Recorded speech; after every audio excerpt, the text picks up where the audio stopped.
محمد سا پیارا ہو نہیں سکتا. اور شب معراج رب بولا یہی محبوب سے مل کر. شب معراج رب بولا یہی محبوب سے مل کر کہ تمہارا جو نہیں ہوتا ہمارا ہو نہیں سکتا. زمانے میں محمد سا پیارا ہو نہیں سکتا. اور ہو دیوانہ محمد کا اور جائے نارے جہنم میں کسی بھی طور یہ ان کو گوارا ہو نہیں سکتا. کسی بھی طور یہ ان کو گوارا ہو نہیں سکتا. رخ سرکار سا کوئی نظارہ ہو نہیں سکتا. زمانے میں محمد سا پیارا ہو نہیں سکتا. سبحان اللہ سبحان اللہ. بہت خوبصورت, بہت شکریہ, جزاک اللہ خیر. تو بٹ صاحب آگے بڑھتے ہیں. ہمیں زریاب ہاشمی صاحب نے بھی جو ہے وہ جوائن کر لیا ہے. ماشاءاللہ. زریاب صاحب بہت شکریہ سب سے پہلے تو آپ کے وقت کا.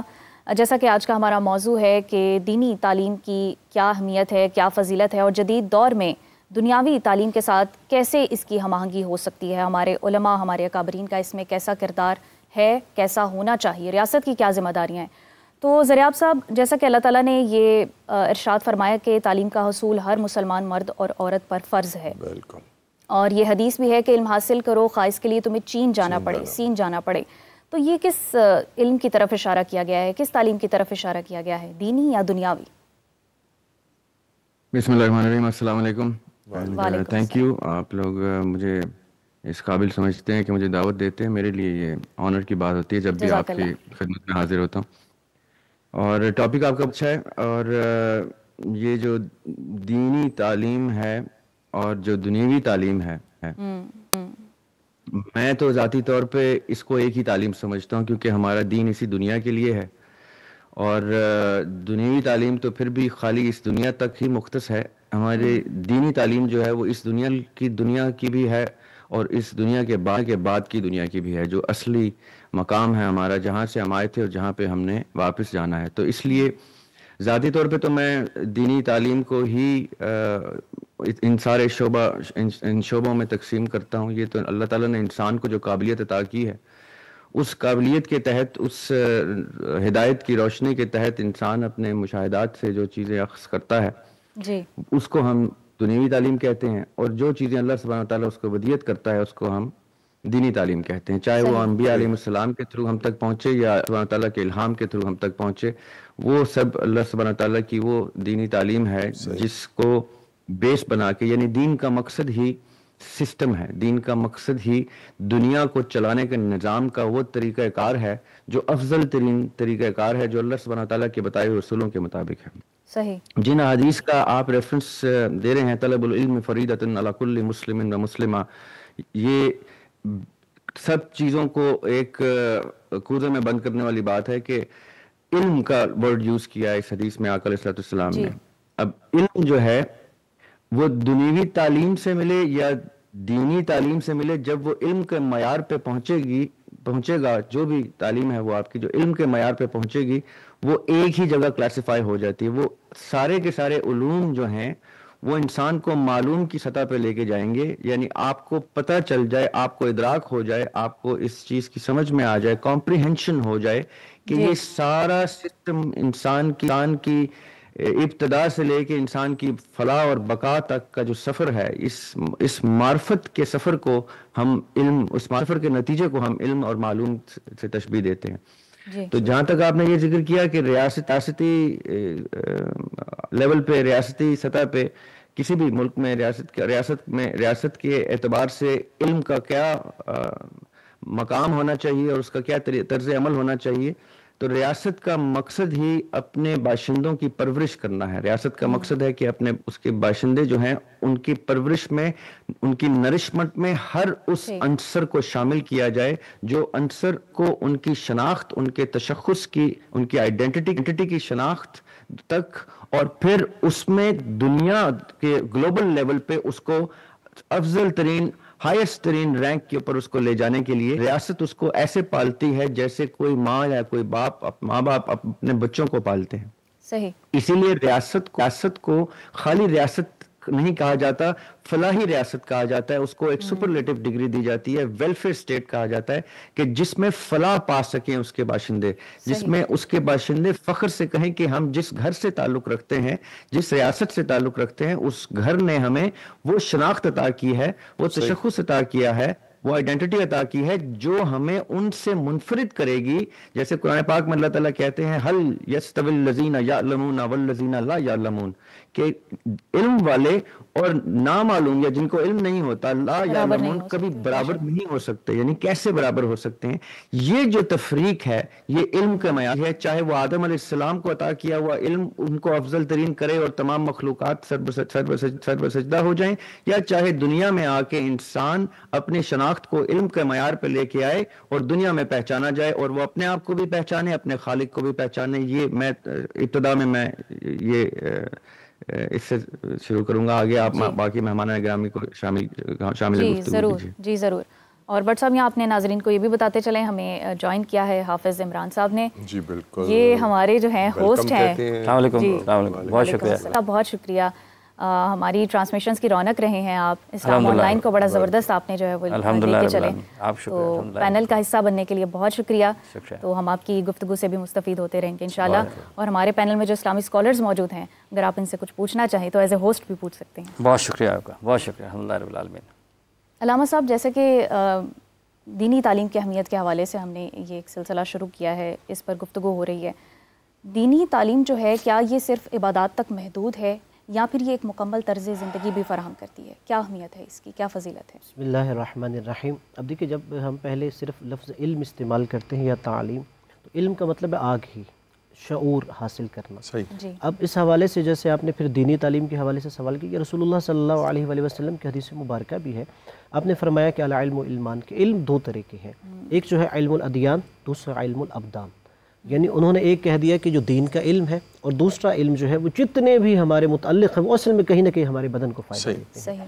اب جب ہم دین کے حوالے سے علم حاصل کرتے ہیں، اب پھر ہر وہ چیز کہ جو ہمیں در حقیقت اپنی زندگی گزارنے کے لیے، اس کے اندر صرف عبادات نہیں ہے، اخلاقیات بھی موجود ہیں. اس کے اندر بندے کا بندے سے تعلق ہے، بندے کا اپنے معاشرے سے تعلق ہے، بندے کا اللہ تبارک و تعالیٰ سے تعلق ہے، بندے کا اپنی ذات سے تعلق ہے. یہ سارے جو تعلقات ہیں وہ ہمیں علم الادیان میں بتایا جاتا ہے. اور اس حوالے سے اگر دیکھا جائے کہ جو دین کی تعلیم ہے، اصل اس کا ہدف اور مقصد کیا ہے؟ کہ اس کا ہدف اور مقصد یہی ہے کہ یہ انسان اپنی ذات کے لیے بھی فائدہ مند ہو تاکہ اس کی آخرت سنور سکے، اور اسی طرح یہ معاشرے کے لیے بھی ایک ایسا انسان ہو کہ جو فائدہ دے سکے. چونکہ جو رسول خدا صلی اللہ علیہ وآلہ وسلم کی سورہ جمعہ میں 4 ذمہ داریاں بیان ہوئی، وہاں پر تعلیم کا خاص طور پہ تذکرہ کیا گیا. هو الذی بعث فی الامیین رسولا منہم یتلو علیہم آیاتہ. یعنی جو اللہ تبارک و تعالیٰ نے ام القریٰ کی طرف رسول بھیجے ہیں، کہ ان کا ہدف اور مقصد کیا ہے؟ سب سے پہلے کیا کہا کہ ان کا مقصد یہ ہے علمہم الکتاب، کہ وہ انہیں کتاب کی تعلیم دے۔ اب یہ کتاب کیا ہے کہ سب سے پہلے جو نصاب ہے، سلیبس ہے، وہ قرآن مجید قرار دیا گیا کہ لوگوں کو اگر قرآن مجید کی اصل تعلیم حاصل کرنا مقصد ہے تو اس کے لیے سید الانبیاء صلی اللہ علیہ وآلہ وسلم جو معلم کتاب ان کی طرف رجوع کریں۔ لیکن پھر آگے کا وَيُزَكِّيهِمْ، اور اسی طرح جب یہ کتاب کی تعلیم حاصل کریں گے تو اس کے ساتھ وہ ان کا تزکیہ نفس بھی کریں گے، یعنی انسان کا جو انر بیوٹی ہے وہ بھی ہونی چاہیے، یعنی انسان کا اندر سے پاک اور صاف ہونا چاہیے، بالکل انسان کے کردار کا حسن، سیرت کا حسن ہونا چاہیے۔ اور باقی اگر دو چیزیں میں ان کی طرف اشارہ کر دوں، اور پھر اس میں کہا کہ اور نبی کی یہ ذمہ داری ہے کہ وہ انہیں دو چیزوں کی تعلیم دے، ٹھیک ہے، ایک یہ ہے کہ کتاب کی اور دوسری حکمت کی باتیں سکھائیں۔ صحیح۔ پروفیسر عثمان شفیق صاحب، ہم آپ سے یہ جاننا چاہیں گے کہ جو دینی تعلیم ہے یہ صرف عبادات تک محدود ہے یا یہ مکمل ایک طرز زندگی بھی فراہم کرتی ہے، جس طرح کہ پہلے بھی اس طرح کی بات فائزہ نے کی؟ بسم اللہ والصلاة والسلام علی رسول اللہ وعلی آلہ واصحابہ ومن اتبع الہدی، اما بعد۔ نبی کریم صلی اللہ علیہ وآلہ وسلم کی بعثت سے قبل جو مکہ والوں کے حالات تھے، جہالت کا دورہ تھا، اور زندگی کے تمام شعبہ جات میں شدید اصلاح کی ضرورت تھی۔ بیٹیوں کو زندہ درگور کیا جاتا ہے، حق تلف کیے جاتے ہیں، مال کھا لیا جاتا ہے، تجارت کے کوئی جائز اصول نہیں ہیں۔ اب یہاں پر سوال یہ پیدا ہوتا ہے کہ جو آپ علیہ السلام پہ پہلی وحی نازل ہوئی، اس کے اندر پہلی وحی میں اللہ تعالیٰ جو سب سے بڑی بات کہیں وہ شرک سے منع کر دیں، اللہ تعالیٰ جو سب سے بڑی بات کہیں بیٹیوں کو زندہ درگور کرنے، پہلی وحی میں ہی منع فرما دیں، یتیموں کے حق سنا دیں، لیکن ایسا نہیں ہے۔ پہلی وحی کیا ہے؟ بسم اللہ الرحمن الرحیم، اقرأ بسم ربک الذی خلق، خلق الانسان من علق، اقرأ وربک الاکرم، پڑھیے اپنے رب کے نام سے کہ جس نے انسان کو پیدا کیا، اور آگے کہا، پھر دوبارہ کہا اقرأ وربک الاکرم، پڑھو۔ اس کا مطلب کیا ہے کہ پہلی وحی نے ہمیں یہ راستہ بتایا ہے کہ اگر آپ معاشرے کی دنیاوی اور دینی اصلاحات کرنا چاہتے ہیں، معاشرے کی جہالت ختم کرنا چاہتے ہیں، جہالت ختم کرنا چاہتے ہیں، بندوں کا بندوں سے تعلق صحیح کرنا چاہتے ہیں، یا بندوں کا بندوں کے رب سے تعلق صحیح کرنا چاہتے ہیں، تو آپ کو یہ اقرا، اس قوم کو اس پہ لگانا پڑے گا، پڑھو، علم حاصل کرو۔ اور اس کے بعد اللہ تعالیٰ نے اس میں جب اقرا کا سفر شروع کروایا ہے، اور والناس تک قرآن مجید جو آج جس صورت میں ہمارے پاس موجود ہے، مکمل قرآن مجید کے اندر یہ ایک ایسی تعلیم ہے، ایک ایسی الکتاب ہے کہ جس میں اللہ تعالیٰ نے دینی اور دنیاوی تمام تر اصلاحات فرما دیں اور امت کی رہنمائی فرما دی۔ یہاں پر ایک اور بات بھی ہے، اللہ تعالیٰ آگے فرماتے ہیں علم الانسان ما لم یعلم، اللہ تعالیٰ نے انسان کو وہ کچھ سکھایا ہے جو وہ جانتا نہیں تھا۔ حضرت آدم علیہ السلام کو اللہ تعالیٰ نے 3-4 چیزوں سے افضل بنایا، فوقیت عطا کی، اور ان میں ایک چیز کیا تھی؟ وَعَلَّمَ آدَمَ الْأَسْمَاءَ كُلَّهَا، یعنی اللہ تعالیٰ نے علم دے کر ساری چیزوں کا یہ تمیز کر دی، فرق پیدا کر دیا۔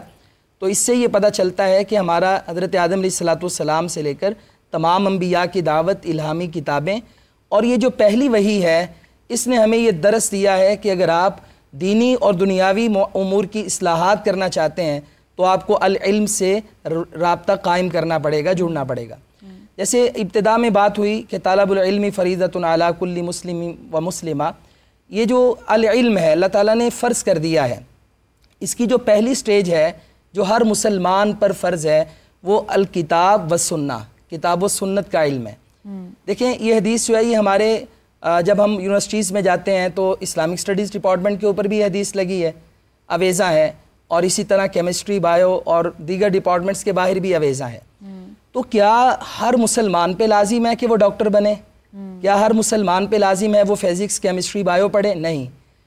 یہ جو العلم ہے نا جس کی بات ہوئی ہے، جو ہر مسلمان پہ لازم ہے، وہ نیسیسری اسلام ہے کہ اسے تمیز ہو عقائد کے بارے میں، اسے معلومات ہوں، علم ہو اس کی فرائض کے بارے میں، اس نے کیا نمازیں پڑھنی ہیں، کیا زکوٰۃ، روزہ، حج اور زندگی کے جو اس کے معاملات ہیں، اور اسی طرح دنیاوی امور میں اس نے اپنے ماں باپ کے ساتھ، پیرنٹس کے ساتھ کیسا رویہ رکھنا ہے، بہن بھائیوں کے ساتھ کیسا میل جول رکھنا ہے، اور جب وہ تجارت کریں تو اس میں اللہ تعالیٰ کے احکامات کو مد نظر رکھتے ہوئے کیسے حلال و حرام کی تمیز کر کے لوگوں کا نقصان نہیں کرنا، خیر خواہی کے جذبات سے نیک دلی سے تجارت کرنی ہے، عیب نہیں چھپانے.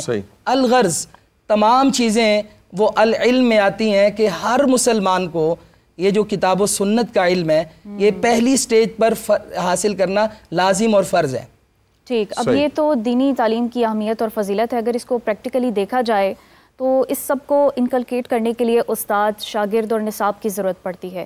ہمارے انسٹیٹیوٹس میں دیکھا جائے تو یہ توازن اس طرح سے برقرار نہیں ہے. تو بغدادی صاحب کیا وجہ ہے اس کی؟ بسم اللہ الرحمن الرحیم. بہت اہم ٹاپک ہے جس پر آپ نے آج کا یہ پروگرام رکھا ہے.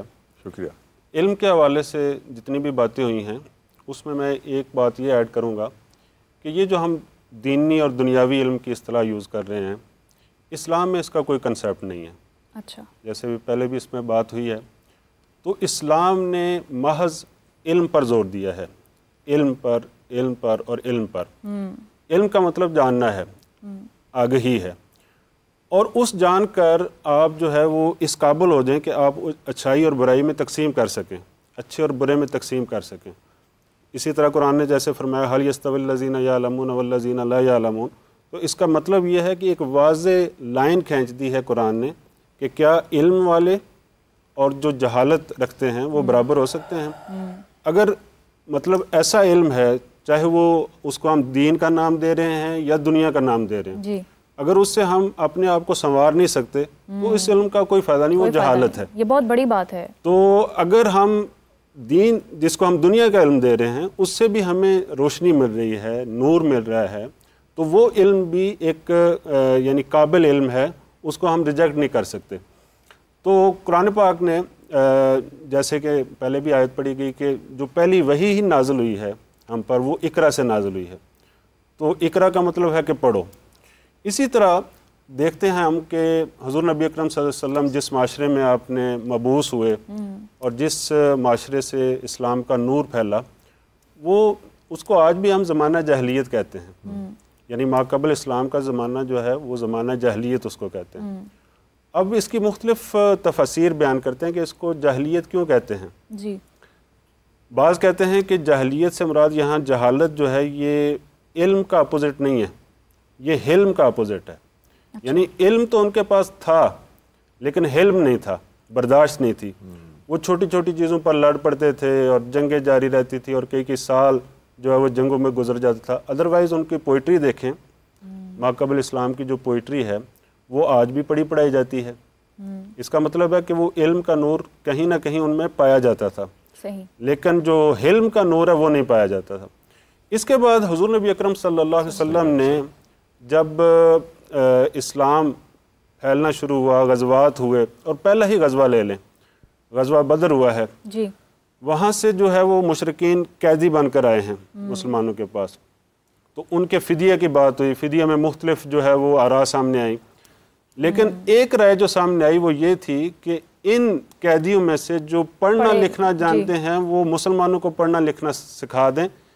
کوئی قیدی جو ہے وہ 10 مسلمانوں کو اپنے ساتھ لے لے اور ان کو پڑھنا لکھنا سکھا دے اور یہی اس کا فدیہ ہو جائے گا، تو اس کو جو ہے وہ آزاد کر دیا جائے گا. اسی طرح حضور نبی اکرم صلی اللہ علیہ وسلم کی بے شمار حدیث ہیں جس میں علم کے حوالے سے ہمیں علم کی اہمیت کا پتہ چلتا ہے.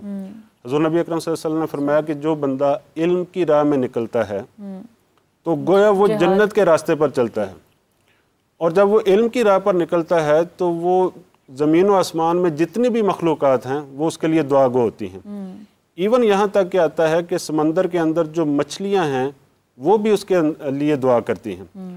اور عالم اور عابد کا کمپیریزن آپ علیہ الصلوۃ والسلام نے پیش کیا ہے اور فرمایا ہے کہ عالم کی فضیلت جو ہے وہ عابد پر ایسے ہی ہے جیسے چاند کی فضیلت دوسرے ستاروں پر ہے. صحیح. یا ایک روایت میں یوں فرمایا کہ عالم کی فضیلت عابد پر ایسے ہے جیسے میری فضیلت تم میں سے کسی ادنا صحابی پر ہے. اب سوال یہ پیدا ہوتا ہے کہ عابد جو ہے وہ عبادت گزار ہے، اللہ اللہ کرنے والا ہے، ذکر کرنے والا ہے، اور عالم ممکن ہے اس سطح تک عبادت نہ کرتا ہو جتنی ایک عابد شخص کرتا ہے. جی. پھر عالم کو عابد پر فضیلت کیوں دی گئی ہے؟ اور اتنی فضیلت کہ جو عالم ہے اس کا درجہ حضور نبی اکرم صلی اللہ علیہ وسلم نے اپنا درجہ فرمایا ہے، اور جو عابد کا درجہ ہے وہ ایک ادنا صحابی کا. اب ایک ادنا صحابی اور حضور نبی اکرم صلی اللہ علیہ وسلم کے درمیان کیا کمپیریزن ہے؟ نو کمپیریزن. تو پھر عالم کو عابد پر اتنی فضیلت کیوں دی ہے؟ اس کی وجہ جو سامنے آتی ہے وہ یہ ہے کہ عابد جو ہے وہ اپنی ذات تک محدود رہتا ہے, وہ عبادت میں مشغول ہوتا ہے. یہ ایک بہت بڑی بات ہے کہ وہ اپنی ذات تک محدود ہوتا ہے, جبکہ عالم کی ذمہ داری جو ہے وہ خود سے بڑھ کر ہے, نور پھیلاتا ہے. جی حافظ صاحب, چونکہ پریکٹیکل ڈسکشن کی طرف ہم بڑھ رہے ہیں, انسٹیٹیوٹس کا بھی ذکر ہوا, استاد, شاگرد اور نصاب کے درمیان توازن کس قدر اہم ہوتا ہے؟ دیکھیں, سب سے پہلے تو بنیادی چیز آپ دونوں کا بہت شکریہ, بٹ صاحب آپ کا بھی بہت شکریہ, تمام جو یہاں پر موجود لوگ ہیں ان سب کا بہت بہت شکریہ. بنیادی چیز یہ ہے کہ آج ضرورت کس چیز کی ہے؟ جی سب سے پہلا سوال یہ ذہن میں آتا ہے کہ یہ کون ہے جس نے یہ کہا کہ دین کی تعلیم اس جڑ تک تو پہنچیں. جی جی اس کا مطلب یہ ہے کہ جو دین کی تعلیم حاصل کرتا ہے آپ نے اس کو جنگل میں ڈال دیا ہے, آپ نے اس کو دنیا سے نکال دیا ہے, اس کا کوئی لینا دینا نہیں ہے اس کے ساتھ.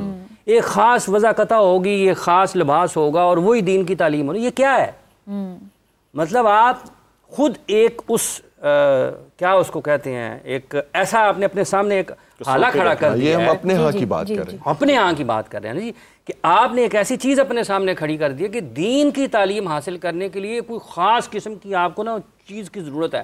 جیسے ابھی علامہ فرما رہے ہیں کہ آپ جامعہ میں جاتے ہیں, آپ کو ہر شعبے کے بعد لکھا ہوا نظر آتا ہے کہ طلب العلم علی فریضۃ علی کل مسلم و مسلمہ.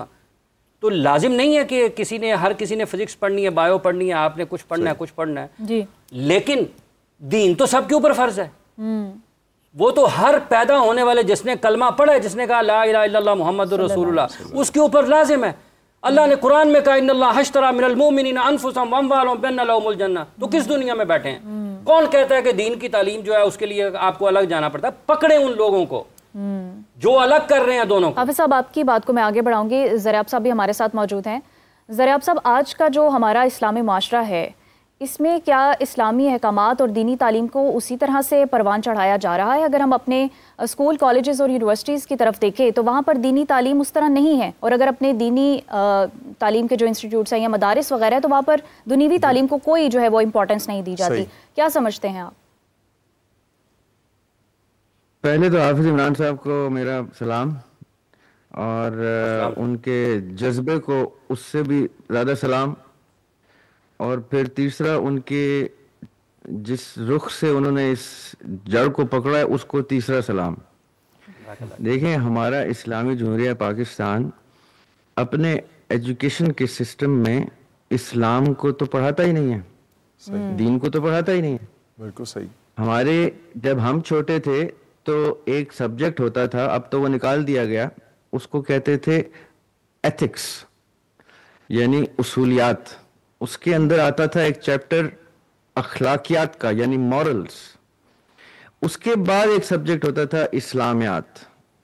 اس کے علاوہ ایک الیکٹیو سبجیکٹ ہوتا تھا دینیات, جس میں مختلف ادیان کی گفتگو ہوتی تھی. صحیح.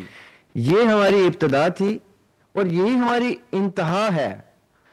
کب یہ سارا سسٹم ہائی جیک ہوا, آہستہ آہستہ آہستہ ویسٹرنائز ہوا, اور ہم سے ہماری دینیات, ہماری اسلامیات, ہماری اخلاقیات اور ہماری اصولیات چھین لی گئیں, یہ ہمیں پتہ بھی نہیں چلنے دیا, اتنا سبلیمنلی ہوا.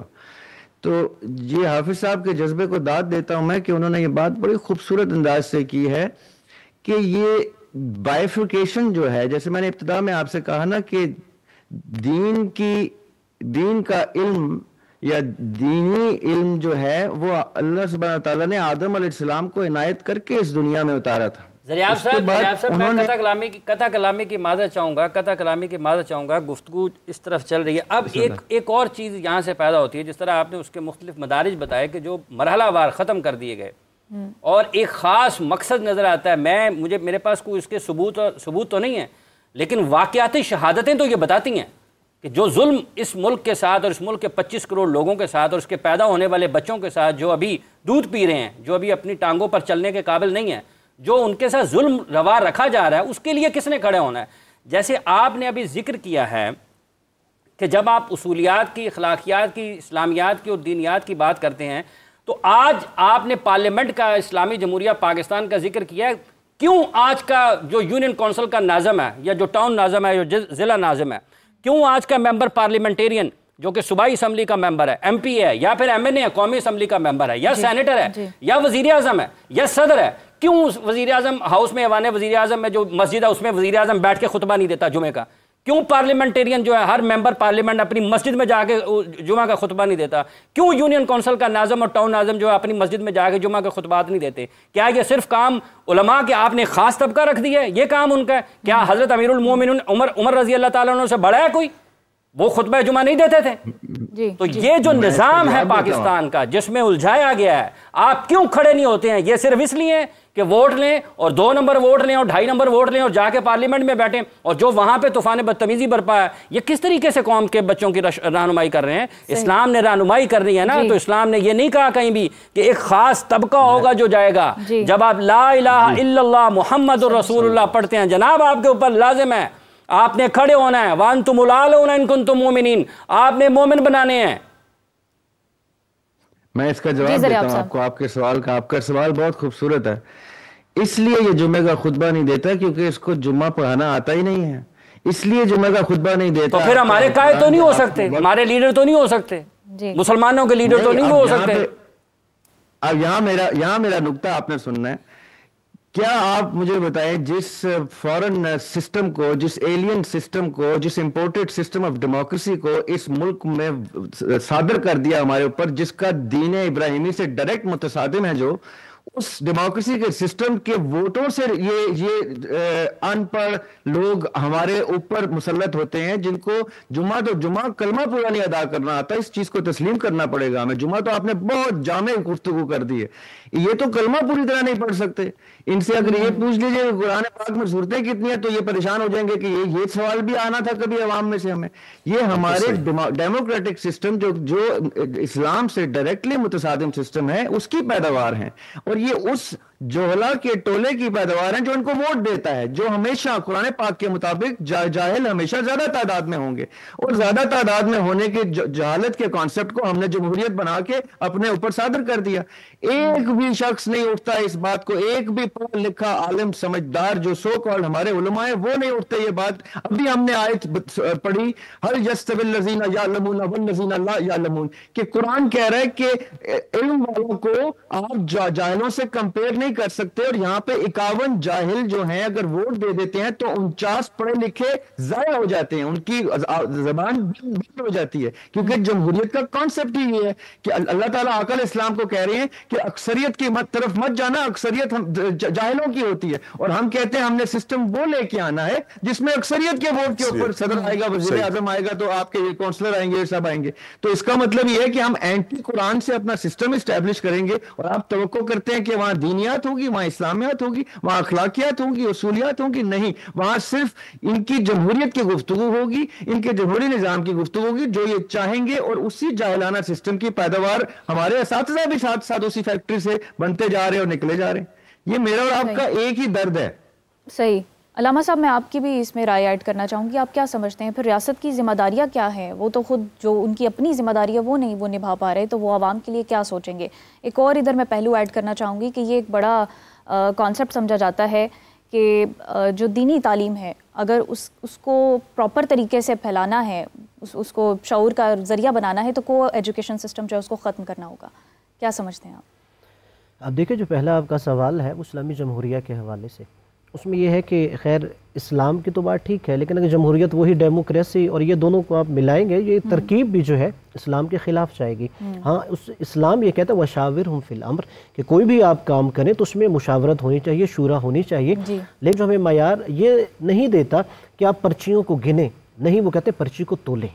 اچھا، جو پرچی ڈال رہا ہے اس کی اپنی اہمیت کیا ہے، اور اسی لیے جس کی طرف انہوں نے اشارہ حافظ صاحب نے بہت اچھا کیا ہے، بلکہ جو اصل اسلامی نظام حکومت ہے، جب کسی کو گورنر نامزد کیا جاتا تھا، وہ گورنر ہی مساجد میں اگر خطبے دیتا تھا، اب اگر عوام نے یہ ظاہر کرنا ہوتا کہ ہم اسے قبول نہیں کر رہے تو وہ اس کے پیچھے نماز جمعہ نہیں پڑھتے تھے۔ جیسے باقاعدہ خطوط ملتے ہیں کہ جب لوگوں نے امام حسین علیہ السلام کو خط لکھے تھے، انہوں نے کہا جی یہ جو یہاں کا گورنر ہے نعمان بن بشیر، ہم نے اس کے پیچھے جمعے پڑھنے چھوڑ دیے ہیں، یعنی اس بات کا اشارہ تھا کہ ہم اسے ناپسند کر رہے ہیں۔ تو در حقیقت وہ تو جو اسلامی جمہوریہ کا یہ ایک ترکیب ہی ہے، اس میں بھی ہمیں اصلاح کی ضرورت ہوتی ہے۔ اب دیکھیے ریاست کی تو ذمہ داریاں بہت سی ہیں، ان میں سے ایک علم ہے۔ اب علم کے لیے بھی یہ ہے کہ ہر سطح پر مکمل طور پہ یہ ریاست کی ذمہ داری ہے کہ وہ لوگوں کو ایجوکیٹ کرے، یعنی کیا مطلب انہیں آگہی دے، انہیں شعور دے کہ انہوں نے معاشرے کا ایک مفید شہری کیسے بننا ہے۔ لیکن یہ المیہ ہے کہ ہم علم آگہی کے لیے لیکن اس کے لیے تو ریاست نے ایک ڈپارٹمنٹ بنا دیا نا علماء کرام کا، کہ یہ ان کی ذمہ داری ہے۔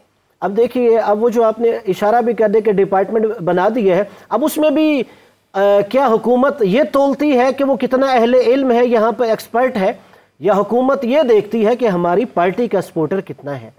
آپ دیکھتے ہیں یہاں پر تو چیئرمین کمیٹیوں کے تبدیل ہو جاتے ہیں جیسی پارٹیاں تبدیل ہوتی ہیں سیاسی، جی ٹھیک ہے۔ بلکہ اب آپ نے اشارہ کیا ہے تو رسول اللہ صلی اللہ علیہ وآلہ وسلم کی حدیث ہے کہ اگر میری امت کے 2 طبقے ٹھیک ہو جائے ساری امت صحیح ہو جائے گی، ایک عمرا دوسرے علماء۔ اور ہمارے ہاں افسوس کے ساتھ کہنا پڑ رہا ہے یہاں پہ عمراء کو بھی اصلاح کی ضرورت ہے، علماء کو بھی اصلاح کی ضرورت ہے۔ کیسے؟ پھر آگے رسول اللہ صلی اللہ علیہ وآلہ وسلم سے پوچھا گیا تو ہمیں کیسے پتا چلے یہ جو امیر ہے یہ حاکم اچھا ہے، اور کیسے پتا چلے یہ عالم اچھا ہے؟ آپ نے فرمایا سنو کہ اگر تم دیکھو کہ کوئی عالم کسی حاکم کے دروازے پہ جھکا ہوا ہے اس سے دوری اختیار کر لو، اور اگر کسی حاکم کو دیکھو وہ خود چل کے عالم کے دروازے پہ جھکا ہوا اس کے قریب ہو جاؤ۔ اس کا مطلب یہ ہے کہ وہ جو حاکم عالم کے دروازے پہ آ رہا ہے اسے آگے ہی اسے علم چاہیے، اور وہ جو عالم حاکم کے دروازے پہ جھکا ہوا اسے دنیا چاہیے۔ اور اسی کی طرف حضرت عیسیٰ علیہ السلام نے بھی اشارہ فرمایا تھا اپنے حواریوں کو، انہوں نے فرمایا کہ دین کی ایک بیماری ہے، اور وہ کیا ہے؟ وہ دینار ہے روایت کے مطابق، یعنی روپیہ ہے، پیسہ ہے۔ اور آپ نے فرمایا جو دین کا طبیب ہے وہ عالم ہے، یعنی بیماری کیا ہے؟ روپیہ پیسہ ہے، اور اس کا طبیب ڈاکٹر کون ہے؟ عالم ہے۔ حضرت عیسیٰ علیہ السلام اپنے حواریوں کو کہتے ہیں اور اگر تم دیکھو جو طبیب ہے ڈاکٹر ہے وہی خود بیماری کو اپنی طرف کھینچ رہا ہے، دنیا کے اوپر جھکا پڑا ہے، تو تم اس سے دور ہو جاؤ۔ پروفیسر صاحب آج کے دور میں یہی ہو رہا ہے، عالم حاکموں کے آگے جھکے ہوئے ہیں؟ جی بالکل، ہم سارے علماء کو تو یہ بات نہیں کہیں گے۔ میں یہاں پہ جو ابھی 2-3 باتیں چل رہی ہیں اس میں کچھ پازیٹیو اینگل سے بات کروں گا کہ بات ذرا ایک پازیٹیو رخ میں چلی جائے۔ جی سب سے پہلی جو بات ہے کہ کیا دین کی تعلیمی ذمہ داریاں ریاست کی ہیں؟ جی بالکل ریاست کی ہیں۔ نبی کریم صلی اللہ علیہ وسلم نے جب ریاست مدینہ کی بنیاد رکھی تو آپ نے مسجد نبوی میں خاص طور پہ صفہ کے چبوترے پر ایک یونیورسٹی جامعہ کو قائم کیا۔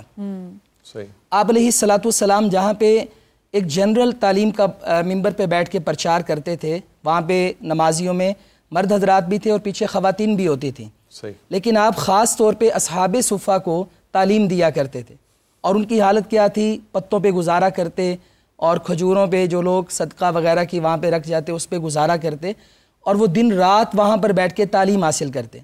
تو یہ وقت کے حاکم کی ذمہ داری ہے کہ وہ ایسا نظام تعلیم مرتب کرے۔ جیسے حافظ صاحب نے ایک بات کہی اس کو بھی میں ساتھ اٹیچ کرتا ہوں کہ دینی تعلیم اور دنیاوی تعلیم میں شریعت نے فرق نہیں کیا۔ تمام لوگ طبیب ہیں، ڈاکٹر ہیں، انجینئر ہیں، کوئی اسکالر ہے، کوئی بزنس مین، تاجر ہے، تو وہ دینی تعلیم تو مسٹ لازمی حاصل کرے، اس کے بعد وہ اپنی فیلڈ میں چلا جائے۔ حضرت عبد الرحمن بن عوف رضی اللہ تعالیٰ بہترین تاجر تھے، اسی یونیورسٹی نے صفہ کے چبوترے نے دنیا کو بڑے بڑے حکمران دیے کہ جنہوں نے کیسر و کسرا کو ہلا کے رکھا، تاریخ بدل کے رکھ دی۔ اور نبی صلی اللہ علیہ وسلم نے اپنے ہی صحابہ کو، حضرت معاذ بن جبل اور ابو موسیٰ اشعری رضی اللہ عنہما کو، یمن جب فتح ہوا تو اس کے 2 گورنر مقرر کیے، 2 صوبے بنائے، بالائی اور زیری۔ تو علماء کا انتخاب کیا، اپنے تربیت یافتہ لوگوں کو آگے بھیجا۔ تو ہمارا جو یہاں پہ گیپ ہے نا سیاستدانوں کا، جو ہم کہتے ہیں بھی جاہل ہیں، قل اللہ بھی پڑھنی نہیں آتی، کلمہ بھی پڑھنا نہیں آتا، ہمیں پیچھے ایک بہت محنت کرنا ہے۔ یہ جو گیپ کے آپ بات کریں پروفیسر صاحب، جی آج دنیوی تعلیم جو ہے وہ اس لیے بھی سکسیسفل ہے کیونکہ وہ جدید ٹرینڈز کے مطابق ہے، اور دینی تعلیم جو ہے وہ اس گیپ کا شکار ہو گئی۔ یہاں پر ایک کالر کو بھی ایڈ کریں گے، ان کا سوال رکھیں گے۔ جی السلام علیکم، کون ہے، کہاں سے ہیں؟ وعلیکم السلام جی، عبید الرحمن سلیمانی افتباد سے بات کر رہا ہوں۔ جی عبید صاحب، اچھا، علم کے حوالے سے بات چیت کی جا رہی ہے تو میں یہ جاننا چاہوں گا خواتین کے لیے کتنا علم حاصل کرنا ضروری ہے، اور خاص کر کے دیہاتوں کے اندر جس طرح کالجز، یونیورسٹی، ہائی اسکول نہیں ہوتے، تو ان کو اپنے شہر سے دوسرے شہر باہر جانا پڑتا ہے. کیا خواتین اس طرح باہر سفر کر سکتی ہیں ان کے ساتھ کوئی مرد اگر نہ ہو تو؟ جی شکریہ عبید الرحمان. یہ سوال میں بغدادی صاحب، حافظ صاحب، آپ دونوں کے آگے رکھوں گی. یہ کو ایجوکیشن کا پوائنٹ بھی پیچھے رہ گیا تھا اور ہاسٹلز میں لڑکیاں رہتی ہیں، یہ ذرا ریلیٹ کر کے بتائیے. دیکھیں اس میں کوئی تفریق نہیں کی. جیسے آپ نے پہلے حدیث کوٹ کی ہے تو اس میں طلب العلم فریضۃ علی کل مسلم و مسلمۃ دونوں کا ذکر آیا ہے، صرف مسلم کا ذکر نہیں آیا، اس میں مسلمہ کا بھی ذکر ہے. تو تعلیم حاصل کرنا یہ ہر ایک کا فرض ہے، ہر مرد و زن کا فرض ہے، اس میں ہم تفریق نہیں کر سکتے. رہا یہ سوال کہ غیر محرم کے بغیر سفر کرنا، تو ڈیفینیٹلی اس کو اسلام جو ہے وہ جائز قرار نہیں دیتا. لیکن اگر اب اس طرح کے ذرائع آگے ہیں جس میں سفر محفوظ ہو گئے ہیں تو اس میں سفر کرنے میں پھر حرج بھی کوئی نہیں ہوتا. مجبوری ہیں، کیونکہ ایک قاعدہ ہے کہ الضرورات تبیح المحظورات، کہ جو ضرورتیں ہوتی ہیں یہ سم ٹائم ایسی چیزوں کو جو ممنوع ہوتی ہیں، محظور ہوتی ہیں، ان کو بھی جائز قرار دے دیتی ہیں. تو جب آپ کے پاس کوئی ایسا ذریعہ نہیں ہے جو آپ کے ساتھ سفر کر سکے تو آپ اکیلے سفر کر دیتی ہیں اور سفر محفوظ ہے آپ کا، تو پھر اس میں حرج کوئی نہیں ہے. تو جو ہماری ڈسکشن ہو رہی ہے یہ تعلیم کے حوالے سے، تو یہ تعلیم کے اندر جو ڈیویلٹی ہے، جو دوہرا پن ہے، یہ ایک سوچی سمجھی پلاننگ لگتی ہے. اور پلاننگ یہ ہے کہ مثلاً جو دینیات کا علم حاصل کرنے والے ہیں، درس نظامی اس کو کہہ لیں، دین کا علم کہہ لیں، علماء کہہ لیں، ان کو ایک خاص پیرائے میں انہوں نے بند کر دیا ہے، اور وہ یعنی صرف دین کا علم حاصل کرتے رہے ہیں، اور اس کے اندر جو نصاب چل رہا ہے وہ بھی صدیوں پرانا نصاب چل رہا ہے، اس میں بھی ڈیولپمنٹ نہیں ہوئی. ادھر جو دینی علم، دنیاوی علم ہے، اس کے اندر ہم دیکھتے ہیں کہ آئے روز اس میں ترقی ہو رہی ہے، نئے نئے اس میں برانچز آ رہی ہیں، نئے نئے علوم اس میں متعارف ہو رہے ہیں. اب مسئلہ یہ ہو گیا ہے کہ جو دین کا علم پڑھنے والے ہیں وہ عصری علوم پر ان کی نظر نہیں ہوتی. صحیح. اور جو عصری علوم پڑھنے والے ہیں وہ پھر ان کا المیہ آپ خود بیان کر رہے ہیں کہ ان کو مطلب سورت تک پڑھنا نہیں آتی، اور بسم اللہ تک صحیح پراپر ادا نہیں کر سکتے، تعوذ اور تسمیہ پراپر ادا نہیں کر سکتے. تو یہ دوری جو ہے وہ سوچی سمجھی پلاننگ کے تحت ہو رہی ہے. لیکن بحمدہ تعالیٰ اب ایسے ادارے مارز وجود میں آ رہے ہیں کہ جن کے اندر دینی تعلیم اور دنیاوی تعلیم کو جمع کیا جا رہا ہے. حسین اور جدید کا حسین امتزاج ہے ان کے اندر، قدیم اور جدید کا. تو جہاں وہ یعنی قدیم کتابیں پڑھ رہے ہیں دین کی، وہیں وہ جدید علم بھی حاصل کر رہے ہیں. اس میں کمپیوٹر ہے، انگلش ہے، باقی زبانیں ہیں، وہ بھی علم حاصل کر رہے ہیں. تو ہم اس سے امید کرتے ہیں کہ ان فیوچر جو ہے اس پود سے جو ہمارے اسکالرز نکلیں گے وہ دین اور دنیا دونوں کے جامع ہوں گے. جدت کی ذمہ داری کیا علماء کرام پر نہیں ہے؟ بالکل ہے، ان کو سیکھنا چاہیے. اور یہ دیکھیں کہ اگر ہم ہسٹری پر نظر دوڑاتے ہیں تو ہمارے جو علماء تھے، اس میں ابو حیان کو لے لیں، اس میں خوارزمی کو لے لیں، اس کو نصیر الدین طوسی کو لے لیں، اس میں ابن رشد کو لے لیں، تو یہ سارے جو ہیں جہاں ان کی جو سائنس پر نظر ہوتی تھی اور ان کی سائنسی ایجادات انہوں نے کی ہیں، اور ایسی ایسی سائنسی ایجادات کی ہیں کہ جن کو سیکھ کر یورپ نے ترقی کی ہے. یعنی جب یورپ ڈارک ایجز میں تھا اور وہاں علم کا نام نہیں تھا، یونیورسٹیاں نہیں تھی، کوئی تہذیب نہیں تھی، اس وقت ہمارے مسلمان سکالر جو ہیں وہ کتابیں لکھ رہے تھے. اور یہی کتابیں جو ہیں پھر وہ جب انہوں نے مسلمان علاقوں کو فتح کیا ہے، مسلمان ملکوں کو فتح کیا ہے، تو وہ اپنے ساتھ یورپ میں لے گئے ہیں. صحیح. اور شاید اسی پر علامہ اقبال نے فرمایا تھا کہ وہ علم کے موتی کتابیں اپنے آبا کی، دیکھا جو ان کو یورپ میں تو دل ہوتا ہے سی پارا. حافظ صاحب میں آپ سے یہ پوچھنا چاہوں گا یا میں یہ جاننا چاہوں گا کہ یہ اب ہمارے ہاں صرف تعلیم رہ گئی ہے، مخلوط تعلیم جو ہے اس میں بہت اہمیت اختیار کر گئی. ہم جب چھوٹے تھے یا ایک زمانہ تھا جب تعلیم کے ساتھ ایک لفظ جڑا ہوا ہوتا تھا تربیت کا. تعلیم کبھی ہم نے یہ نہیں کہ تعلیم حاصل، تعلیم و تربیت، یعنی یہ ایک جڑے ہوئے لفظ تھے. اور وہ جو تربیت ہوتی تھی وہ ہماری مذہبی روایات، ہماری دینی روایات سے بہت ہم آہنگ ہوتی تھی. وہ تربیت ہوتی تھی جس میں ہمیں بولنے کے، بزرگوں کا ادب سکھایا جاتا تھا، رشتوں کی قدر کرنا بھی سکھایا جاتا تھا. اور صرف گھروں میں نہیں، تعلیمی اداروں میں بھی یہ چیز جو ہے اس کو بڑی اہمیت دی جاتی تھی اور ہمیں یہ سکھایا جاتا تھا. اب ہمارے ہاں صرف تعلیم رہ گئی ہے، اس میں سے تربیت جو ہے وہ نکل گئی. تعلیم بھی بٹ صاحب میں ایڈ کرنا چاہوں گی کہ خطرے میں پڑ گئی ہے. اگر ہم کو ایجوکیشن کی اسپیسیفکلی بات کرتے ہیں تو جو میڈیکل اسٹوڈنٹس ہوتے ہیں اس کے لیے پھر کیا حکم ہے، کیسے یہ تعلیم حاصل کی جائے؟ کیونکہ جدید ٹرینڈز تو جو ہے ان کے لیے یہ لازم و ملزوم ہے. بالکل صحیح. معاملات دیکھیے بڑا وسیع سا موضوع ہے، اور جب ہم دین کو سامنے رکھتے ہیں نا، تو جیسے ابھی علماء نے بڑے اچھے انداز میں گفتگو فرمائی ہے، اور جیسے بٹ صاحب کا تعلیم اور تربیت کا معاملہ ہے، تو تربیت آپ نے ابھی فرمایا نبی کریم صلی اللہ علیہ وسلم کی حدیث علامہ صاحب کہ کون سے دو لوگ شعبے ہیں، کون سے دو طبقات ہیں جن کے بارے میں آپ نبی کریم صلی اللہ علیہ وآلہ وسلم نے فرمایا کہ علماء اور عمراء. بات ہونی ہے یہاں سے شروع جی، اور یہیں پہ ختم ہونی ہے. ہم کرتے ہیں میٹھی میٹھی میٹھی میٹھی میٹھی میٹھی باتیں. رمضان کا مہینہ ہے اور جس طرح کے سب چیزیں جگہ پر چل رہی ہیں نا، مختلف جو پلیٹ فارمز ہیں جہاں پر رمضان آیا ہوا ہے، تو مسلمانوں کا وہ طبقہ، وہ تعداد جس پہ ہم موجود ہیں، یہ یا تو رہتے ہیں ماضی میں یا جاتے ہیں مستقبل میں. ماضی میں یہ ہو گیا تھا، مستقبل میں کیا ہونا ہے، کب آنا ہے جی حضرت امام مہدی نے، اوہ حضرت عیسیٰ علیہ السلام نے کب آنا ہے، اوہ قیامت کی کیا نشانیاں ہیں، ماضی میں ہم نے یہ کر دیا تھا. لمحہ موجود میں کیا ہو رہا ہے، ہم سے حساب یہ ہونا ہے تمہارے سامنے کیا ہو رہا تھا، تم نے اس کا کیا جواب کیا ہے. اور نبی کریم صلی اللہ علیہ وسلم کی حدیث ہے، چونکہ میں نہ تو عالم ہوں نہ مفتی ہوں، ایک ادنا سا پاکستانی ہوں، تو جہاں پر کوئی غلطی ہو تو مجھے فوری طور پر پکڑ لیں، جکڑ لیں، ورنہ فتوے بڑے لگتے ہیں. نبی کریم صلی اللہ علیہ وسلم کی حدیث مبارکہ ہے کہ وہ ایک جگہ پر جب بستی کو الٹنے کا حکم دیا گیا تو جو سب سے زیادہ عبادت کر رہا تھا وہ سب سے پہلے اس کے اوپر الٹی گئی تھی. ایسے ہی ہے جی. تو ہمیں یہ بتائیں کہ اگر آپ علامہ صاحب فرما رہے ہیں عمراء کا اور علماء کا کہ یہ ٹھیک ہوں گے تو معاملہ ٹھیک ہے ورنہ تباہی ہے، اور جو بٹ صاحب نے سوال کیا ہے تعلیم اور تربیت کا، تو جب آپ دیکھتے ہیں ان دونوں طبقات کو، ٹھیک ہے، نہایت معذرت کے ساتھ علماء کے ساتھ اور ادب اور احترام کے ساتھ، اور عمراء سے معذرت بھی نہیں ہے کہ ان سے معذرت بنتی نہیں ہے.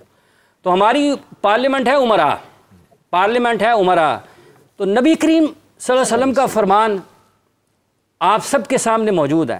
اللہ تعالیٰ نے جب فرعون کے پاس بھیجا نا جی موسیٰ علیہ السلام کو، تو اللہ تعالیٰ فرماتے ہیں قرآن کریم میں کہ زبان ذرا نا نرم استعمال کرنا، زبان ذرا نرم استعمال کرنا، ہو سکتا ہے کہ وہ ڈرے، خوف کھائے، راہ راست پہ آ جائے. میں اپنے عمراء کو دیکھتا ہوں، وہ تو دست و گریبان ہیں، وہ جو پاکستان کے کروڑوں اربوں کا بجٹ کھا جاتے ہیں، اس ملک کے بچوں کا دودھ پی جاتے ہیں، اس ملک کے بچوں کی کتابوں کا اور قلموں کے پیسے کھا جاتے ہیں، وہ تو لڑ رہے ہیں. تو تربیت کہاں سے ہونی ہے بٹ صاحب؟ تربیت ان کو کرنی ہے. آج بھی اگر کوئی بندہ ایک بڑی گاڑی میں جو 2.5-3 کروڑ کی ہوگی نا، جو بچہ دیکھے گا وہ اس کو اٹریکٹ کرے گا 2.5 کروڑ کی گاڑی. یار یہ زندگی ایسی پرآسائش ہے. اور میرے ملک کا عالم وہ سائیکل پہ جا رہا ہوگا، اس کو دیکھ کے کون آئے گا جی میں نے مولوی بننا ہے، ہوگا میں مولوی بن کے کی کرنا ہے، مجھے تو چاہیے گاڑی. ٹیچر کے حوالے سے بھی یہی ہے. استاد آپ ان کی تنخواہیں دیکھیں، اور آپ ان جو عمراء بیٹھے ہوئے ہیں جو ایلیٹ ہے نا، رولنگ ایلیٹ، ان کو یہ ہمارے لیے بچوں کے لیے مشعل راہ ہیں. ان کو دیکھ کے لوگوں نے سبق حاصل کرنا ہے. تو جناب تربیت تو یہ ہو رہی ہے، تربیت یہ ہو رہی ہے کہ ان کو دیکھ کے کون کہے گا کہ نرم زبان استعمال کرنی ہے. مجھے بتائیں، میں قرآن پہ اللہ تعالیٰ کا حکم ہے، موسیٰ علیہ السلام کو کلیم اللہ ہیں، اللہ تعالیٰ فرما رہے ہیں نرم زبان استعمال کرنی ہے. یہ یہاں پر کیا کر رہے ہیں؟ بچوں کے جو 25 کروڑ لوگ ہیں ان میں سے اکثریت نوجوانوں کی ہے، وہ یہ جب موبائل اٹھاتی ہے تو ان کو کیا ملتا ہے یہاں سے، ان کو فالو کریں. اور پھر جب بات آ جاتی ہے یہ جو مخلوط تعلیم والا ہے نا، یہ بھی ایک بڑا وسیع سا موضوع ہے.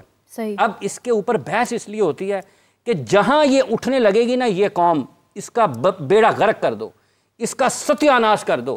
جناب جب آپ بچپن سے بچوں کو قرآن پڑھائیں گے نا، یہ جو قرآن کو اور توبہ نعوذ باللہ جو ہماری اسلامیات ہے یا اسلامی تاریخ ہے اس کو کہانیوں تک محدود کرنا، یہ سازش کا نتیجہ ہے. یہ باقاعدہ منصوبہ بندی کہتا ہے. ان کو پرانی پڑھائی جاؤ، بتائی جاؤ، اور ان کو آنے والوں میں الجھائی رکھو. ان کو آج نہ بتاؤ کہ آج کیا کرنا ہے. ہم سے سوال ہونا ہے آج کا، جب تیرے سامنے ہو رہا تھا تو کیا ہو رہا تھا. جب آپ بچوں کو بچپن سے پڑھائیں گے نا اسلامیات، اخلاقیات، اصولیات، دینیات، تو جب وہ بڑے ہوں گے نا، قرآن میں اللہ فرماتے ہیں وَإِذَا سَمِعُوا مَا أُنزِلَ إِلَى الرَّسُولِ تَرَىٰ أَعْيُنَهُمْ تَفِيضُ مِنَ الدَّمْعِ مِمَّا عَرَفُوا مِنَ الْحَقِّ يَقُولُونَ رَبَّنَا آمَنَّا فَاكْتُبْنَا مَعَ الشَّاهِدِينَ. یہ آیتیں پڑھیں ساری، اور اس کے بعد آ جائیں وَقُلْ لِلْمُؤْمِنَاتِ يَغْضُضْنَ مِنْ أَبْصَارِهِنَّ وَيَحْفَظْنَ فُرُوجَهُنَّ وَلَا يُبْدِينَ زِينَتَهُنَّ. اور جناب بچوں کو خود پتہ ہوگا اللہ کا حکم کیا ہے، میں نے اللہ کا حکم ماننا ہے, میں نے اپنے ماں باپ کے نصیحتوں پہ نہیں چلنا. حافظ صاحب, یہ جو آپ نے تربیت کی بات کی, بڑا انفارچونیٹ سین یہ ہے کہ جب کوئی پھر نوجوان جو ہے وہ اخلاقی گراوٹ کا شکار ہوتا ہے تو ساری ذمہ داری جو ہے وہ والدین پر ڈال دی جاتی ہے کہ ان کی تربیت ٹھیک نہیں ہے. زریاب صاحب بھی ہماری گفتگو سن رہے ہیں, میں ان سے بھی جاننا چاہوں گی, ایک تو کو ایجوکیشن کے حوالے سے, اور دوسرا علماء کرام اور مذہبی اسکالرس کا جو ہے وہ کیسا کردار ہونا چاہیے. اب ہم دیکھتے ہیں کہ جو آج کل سوشل میڈیا کا دور ہے یہ آج کل کی جنریشن کے لیے بہت اٹریکٹیو ہے, کیا اس پرسپیکٹو سے ہم دینی تعلیم کو عام کر سکتے ہیں؟ دیکھیں جی, جو سوشل میڈیا پہ علماء کرام کا رول ہے, مجھے تو پہلے آپ یہ ہائی لائٹ کریں نا کہ آپ علماء کرام کے سوشل میڈیا کے کون سے رول کی بات کریں, کیونکہ سوشل میڈیا پہ ہمارے علماء کرام کے کافی سارے رول چل رہے ہیں. ایک رول وہ یہ پلے کرتے ہیں کہ کس طرح سے ایک سرٹن فقہ کو یا فرقے کو ہوا دینی ہے, یا کس طرح سے ان کے آپسی تنازعوں میں سے ان تعویلات کو سامنے رکھ کے, یعنی یونٹی سے دور کرنے کے 150 طریقے ان کے ٹائٹل ہونا چاہیے, اتحاد سے دور کرنے کا 101 طریقے سیکھیے. ہمیں پہلے علماء کو اس گراؤنڈ پہ لانا پڑے گا. یہ ریاست کی ذمہ داری ہوتی ہے کہ پہلے ان کو سنبھالا جائے, ان کو بتایا جائے کہ بھائی آپ کس مقصد سے یہ چیزیں کر رہے ہیں. ہمارے سارے ادارے جو ہیں جو اس کو ریگولیٹ کرتے ہیں ان کو ایگزیکٹلی پتا ہے کون سا پلیٹ فارم بند کرنا ہے, کون سے پلیٹ فارم پہ پابندی لگانی ہے, کون سے پلیٹ فارم پہ کس کو بین کر دینا ہے, کس شخص کی پریزنس بین کرنی ہے. ہمیں یہ, ہماری ریاست اس طرف کیوں نہیں جاتی کہ علماء کو ڈائریکٹ کرے, کیوں؟ اس لیے وہ ہم پہلے ٹاپک ڈسکس کر چکے ہیں کہ وہ ریاست کیوں نہیں کرتی. جی جی, میں اس ریاست کی بات کر رہا ہوں جو فلاحی ریاست ہوتی ہے, جو جینوئن ریاست ہوتی ہے, جو اصل میں ریاست ہوتی ہے, جو واقعی ماں باپ کی طرح شفقت کے زیر سایہ اپنے باشندوں کو پالتی ہے. وہ علماء کو بھی اس طرح سے گفتگو نہیں کرنے دیتے جس طرح سے علماء گفتگو کر رہے ہیں ماشاءاللہ آج کل ہمارے سوشل میڈیا کے اوپر. ان کو ڈائریکشن ہی کوئی نہیں ہے. ہر عالم کا یہ اصول بن چکا ہے کہ میں صحیح ہوں, باقی سب غلط ہیں, میں ہی تمہیں جنت میں لے کے جاؤں گا, باقی جس کا ہاتھ تھامو گے وہ تمہیں جہنم میں لے جائے گا. یہ ہمارے علماء کا ایک موقف سوشل میڈیا پہ اسٹیبلشڈ ہے, اور اس سے کوئی کسی کو شک نہیں ہے. آپ یعنی اس کو یقین سے کہہ سکتے ہیں کہ واقعتاً ایسا ہی چل رہا ہے.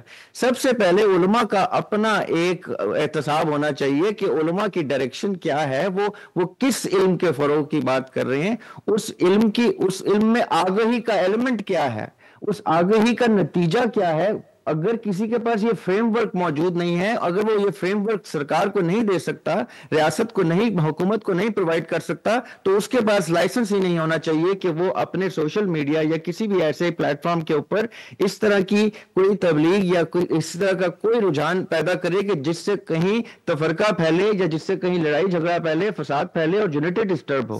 جب یہ یونائٹ ہوں گے, جب ان کا ایک فریم ورک اسٹیبلش ہوگا, اس کے بعد کہیں آپ ان سے توقعات رکھ سکتے ہیں. ابھی آپ تھوڑی دیر کے لیے کسی بھی سوشل میڈیا پلیٹ فارم پہ جا کے علماء کی گفتگو دیکھیں تو اتنا آپس میں ان کا ڈیفرنس ہے کہ آج کی یوتھ, ابھی آپ لائنز اوپن کریں اور یوتھ سے پوچھیں کہ آپ کے کیا سوال ہیں تو وہ کہیں گے, اور ان سے کہیں ذرا کھل کے سوال پوچھیں تو وہ آپ سے کھل کے پوچھیں گے کہ کون سے عالم کو مانے. ہر عالم تو اپنا علم کے نیچے لے کے جاتا ہے ہمیں, اور دوسرے علم کو وہ جہنم کا علم کہہ دیتا ہے. اب وہ کون سا حق کا علم ہے جس کے نیچے سارے علماء نے اکٹھا ہونا ہے؟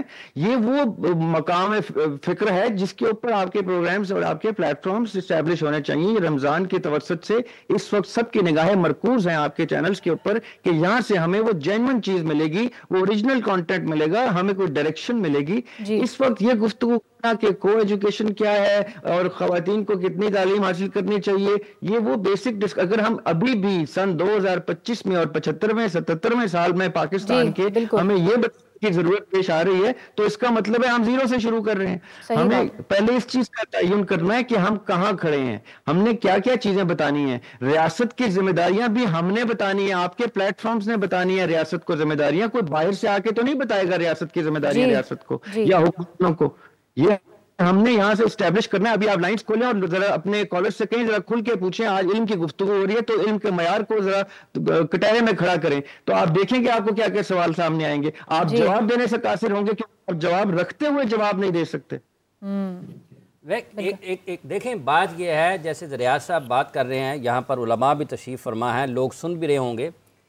یہ کیسا قانون ہے کہ آپ کراچی یونیورسٹی کا خرچہ اٹھا سکتے ہیں, آپ پشاور یونیورسٹی کا خرچہ اٹھا سکتے ہیں, آپ کوئٹہ یونیورسٹی کا خرچہ اٹھا سکتے ہیں, آپ پنجاب یونیورسٹی کا خرچہ اٹھا سکتے ہیں. جناب آپ نے یہ کیا نظام بنایا ہوا ہے کہ بچے نے اگر دین کی تعلیم حاصل کرنی ہے اس کو دنیا سے کٹ کے کسی اور طرف جانا پڑے گا. بالکل. آپ اپنے نصاب کو ایسا کیوں نہیں کہتے ہیں کہ جب بچہ اور دنیاوی تعلیم ایسی ہے کہ دین سے کٹنا پڑتا ہے. پہلے دن بچہ سکول میں جائے, جامعہ سے نکلے, جب اس نے ہائر ایجوکیشن کی طرف جانا ہے, اگر اس نے اسلام میں اسلامیات میں پی ایچ ڈی کرنی ہے, اسلام کے قرآن کے تو ایک ایک لفظ پر پی ایچ ڈی ہوتی ہے, قرآن کی تو ایک ایک سورت پر پی ایچ ڈی ہوتی ہے, ٹھیک ہے, تو وہ نظام کیوں نہیں ہے, نصاب تعلیم نصاب کیوں نہیں ہے ایسا کہ آپ کو سکول سے لے کر یونیورسٹی تک ایک ہی جگہ پر تمام تعلیمات ملیں. آپ کو اس کے لیے الگ کسی نے حفظ کرنا ہے, وہ والدین اس میں چلے جاتے ہیں, یار انہیں 5 پڑھ لیا, انہیں 7 پڑھ لیا, انہیں اٹھا کے مدرسے پاواں, وہ وہاں سے 3 سال کٹتا ہے پوری زندگی سے, وہ پھر واپس آتا ہے. حافظ صاحب واپس آپ کی بات پر آئیں گے, یہاں ایک کالر کا سوال بھی ایڈ کرتے ہیں. جی السلام علیکم, کون ہے, کہاں سے ہیں؟ وعلیکم السلام. جی رانا حسن علی فیصلہ آباد سے. جی میرا سوال سر ذریعہ سے ہے کہ تعلیم اور تربیت کو جب کنیکٹ کیا جاتا ہے تو اب جو تعلیم کو کنیکٹ کیا جاتا ہے وہ پیسوں کے ساتھ کنیکٹ کیا جاتا ہے اور پرٹیکولر انسٹیٹیوٹ کے ساتھ کرتے ہیں ہم لوگ کہ تعلیم اب کسی نے بھی لینی ہے وہ پرٹیکولر انسٹیٹیوٹ کے پاس جائیں اور اپنا ڈگری ریپرزینٹ کرے تو اس کی ایکسیپٹیبل ہوگی. تعلیم کیا اس چیز پہ ڈیپینڈ ہو گئی ہے؟ جی حسن شکریہ آپ کا. ذریعہ صاحب ڈگری کی ویلیو پر بات کی گئی ہے. جی بڑی خوبصورت بات کی ہے کیونکہ ڈگری دیتی ہیں وہ عمارتیں ہیں جن عمارتوں کو بنانے کے لیے وہ مزدور استعمال ہوتے ہیں جو اپنا پے چیک انگوٹھا لگا کے دیتے ہیں. یعنی ڈگری وہ عمارت دے رہی ہے جس عمارت کی تشکیل جوہلا کے ہاتھوں سے ہوتی ہے. نو آفینس ٹو دا مزدور, لیکن مزدور بیچارے کی مجبوری ہے کہ وہ علم تو حاصل کر نہیں سکا, تو وہ جب اپنا پے چیک لے گا تو وہ انگوٹھا لگائے گا اور وہ عمارت ہمیں ڈگری دے گی, سند دے گی کہ ہم جو ہیں وہ معلم ہو گئے. یہ جو سسٹم آپ لوگوں نے ہم قصوروار ہیں, ہم سے ایک جنریشن پیچھے والے قصوروار ہیں. ہم نے یہ سسٹم اسٹیبلش کر لیا ہے کہ ڈگری کی ویلیو ہے, علم کی ویلیو نہیں ہے. آپ کی سند کی ویلیو ہے, آپ کو جو اس علم سے جو آگاہی ملی ہے اس کی کوئی ویلیو نہیں ہے. اب دور یہ آگیا ذریعہ صاحب ڈگری کی بھی ویلیو نہیں ہے. پاکستان کی بات کر رہے ہیں ذریعہ صاحب قطع کلامی کی معذرت چاہوں گا. یہ جتنے بھی تعلیمی ادارے ہیں ان کے بورڈز پڑھیں, ان کے اشتہارات پڑھیں, بدقسمتی کے ساتھ اس کے اوپر لکھا ہوتا ہے کہ آپ پائلٹ بننا چاہتے ہیں, انجینئر بننا چاہتے ہیں, 1.5 لاکھ روپیہ مہینہ کمانا چاہتے ہیں. تو جو تعلیمی ادارے اس غرض سے تعلیم دے رہے ہیں کہ آپ پیسے کمائیں گے وہ تو اسلام کی روح سے متصادم ہے. اللہ قرآن میں فرماتے ہیں وَمَا مِن دَابَّةٍ فِي الْأَرْضِ إِلَّا عَلَى اللَّهِ رِزْقُهَا وَيَعْلَمُ مُسْتَقَرَّهَا. اللہ قرآن میں فرماتے ہیں وَكَأَيٍّ مِّن دَابَّةٍ لَّا تَحْمِلُ رِزْقَهَا إِلَّا يَرْزُقُهَا وَإِيَّاكُمْ. وہ آگ لگانی ہے سر پھر ایسی تعلیم کو. علامہ صاحب آپ بھی اس میں رائے شامل کیجئے. اب دیکھیے اس کے حوالے سے جو اشارہ کیا گیا تھا نا کہ یہ جو ڈیوائیڈ ہو گئے ہیں, اس سے پہلے یہ ہے کہ باقاعدہ جو اسلام کے خلاف سازش ہوئی, پہلے تو یہ کہا گیا کہ عمراء کے حوالے سے کہ دین اور سیاست جدا کر دی جائے.